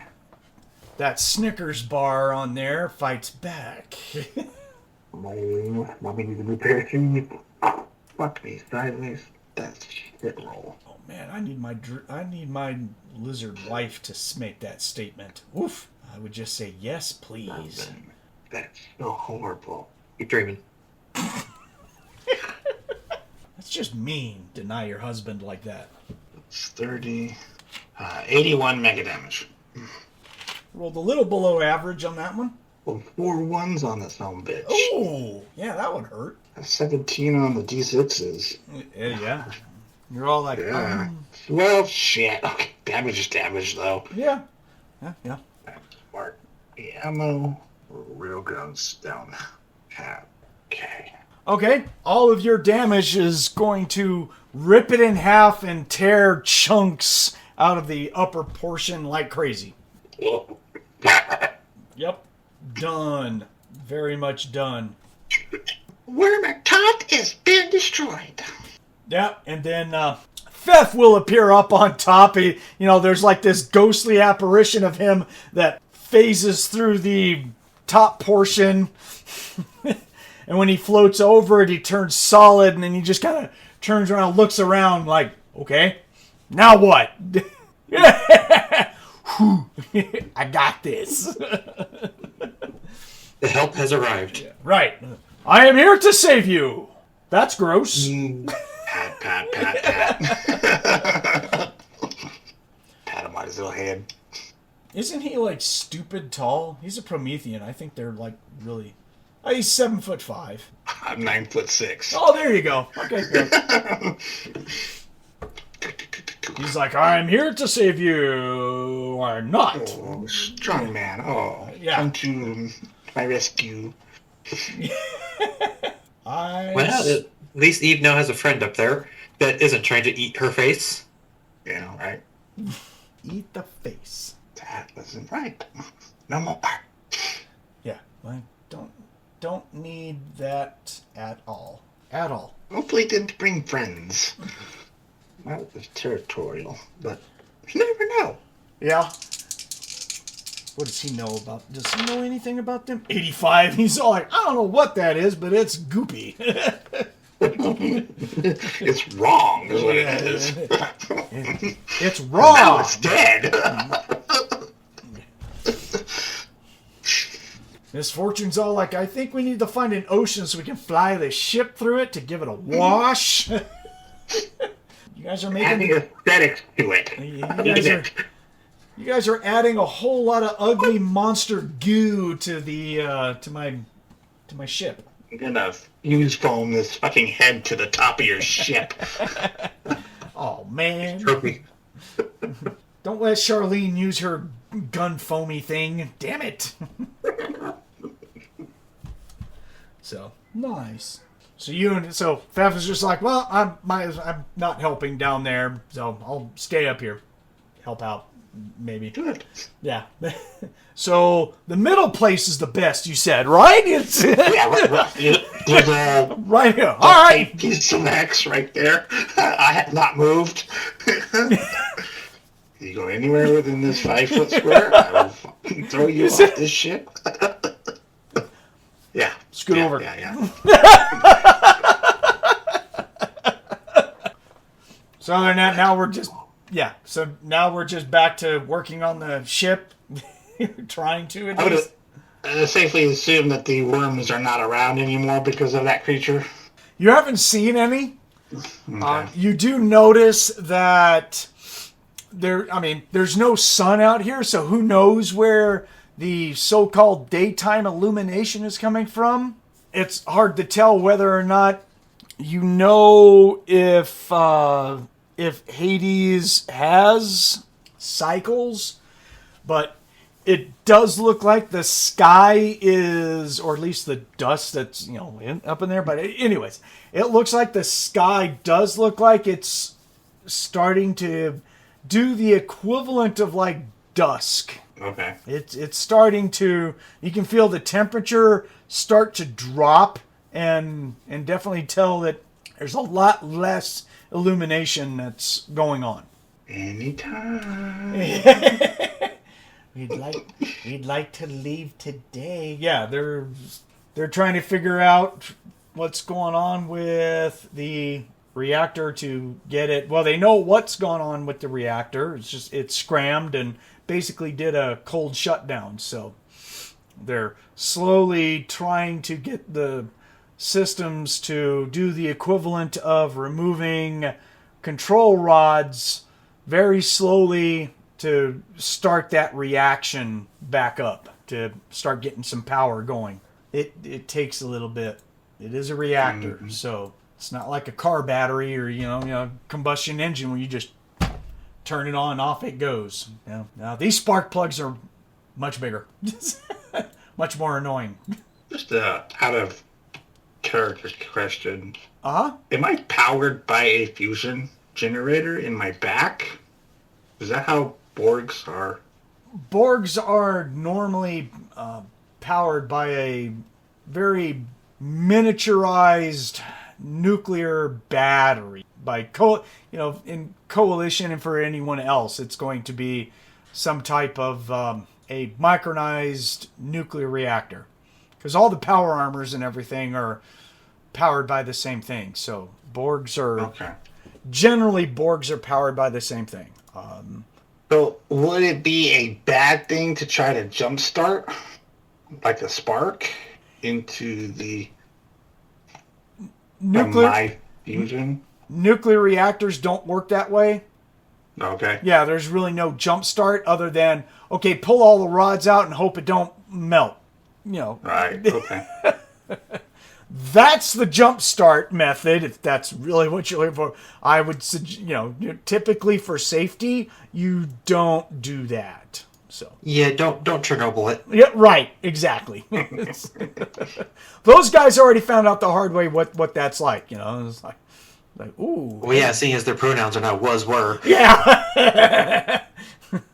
And they, actively have a, most deadliest radioactive corium core sitting in a stairwell. So, sure. Good ideas all around. Right. I'm just looking at combat cyborgs. I think they're powered by micro nuclear stuff. I'm just looking it up. I don't think I'm wrong. Because they're so big and they just got so many systems that batteries just don't work for these guys. They have to have a type of reactor that will keep them going. The Borg? Yes. I thought they had the design that was a like a miniature nuclear or something like that lasts like 10 to 15 years. Yeah, they do. That's why I was just making sure. John. That's fine. I just had the idea of like transferring a bit of energy to get it kicked up. I completely get you, but they don't work that way. I mean, and you could definitely ask that, and one of the electrical engineers is going to be like, that'd be a great idea if it was a car, but this is a reactor, so it really doesn't work that way, but we appreciate it. You're like, oh, I don't know. You're saying, I just know that in my HUD, I can access a little screen that says reactor output, and it gives me a %. That's all I know. As long as that little thing is green, I'm usually pretty happy. That's all they've told me. So, yeah, micro nuclear reactor, very simple. Yeah, 15 to 20 years of constant use. So, yeah, so you'll have the equivalent. Cool. We'll say if you were built on Earth, it's that. If you're built somewhere else, it's an alien reactor of some type. Bleh. Some other type of battery, but still works off of is going to have to have some sort of core reactor of some type, whether it's nuclear fission or nuclear fusion or a hybrid, whichever. Right. So it don't matter. It's all the same shit. So all right, I think this is a good place that we should stop. Mostly because you guys have gone through what I had planned, so we can work next time. I need to work on characters for experience and all that stuff, so we will continue this later on. So everyone online, my gamers, I appreciate you guys showing up today. Thank you very much from me. Hope you guys had a good time. So Nick, thanks for showing up and losing a quart of coolant. Appreciate that. Nobody saw that? Even Fefh, I would be like, nope, that's just a leak. We got to clean that up. Yeah, Fefh will be like, hey, what's that down there? Nothing. Put some sand over it. Yeah. Yeah. I Yeah. don't see nothing. I don't see nothing. Makes shoveling sand easier. It sticks together. Shh, don't see nothing. Catman, I'm glad that you showed up. Thank you very much. And Brandon, thank you for playing my future wife. I appreciate it. You'll be pregnant soon. Don't worry about it. What? Wait, how come no one told me about this? Well, Just gonna let you know after the honeymoon. What honeymoon? Maybe we had a first dinner. Mandatorily Dinner's gonna voluntold. happen when you get to the restaurant after the after the wedding. your mother set You up just the don't- first one, so we got to have dinner with your mother first. She loves me. I like her. She's cool. So Waiter is the priest. Is the priest. Her liking you is less points in favor for me. right on. Okay, until next time. So this is Mr. Martin for the Psycho Squad Gaming Club. Thank you all for listening to us today. We enjoyed playing for you. We'll be back. Who knows what we'll play next time. We just randomly like to put stuff in. So we'll see what happens depending on who all shows up. That's basically the attendance record. Who all shows up determines what we play. So you folks have a good one. Thanks for listening. Remember, what was I going to say? Oh, crap. What's our saying? Crap. Keep rolling dice. Oh, yeah, on yeah. a regular basis. Yeah, that's it. That's it. Yeah. What Monte said. Keep rolling dice. Keep altering reality on a regular basis. I'm the forgetful old man. We'll see you gamers later.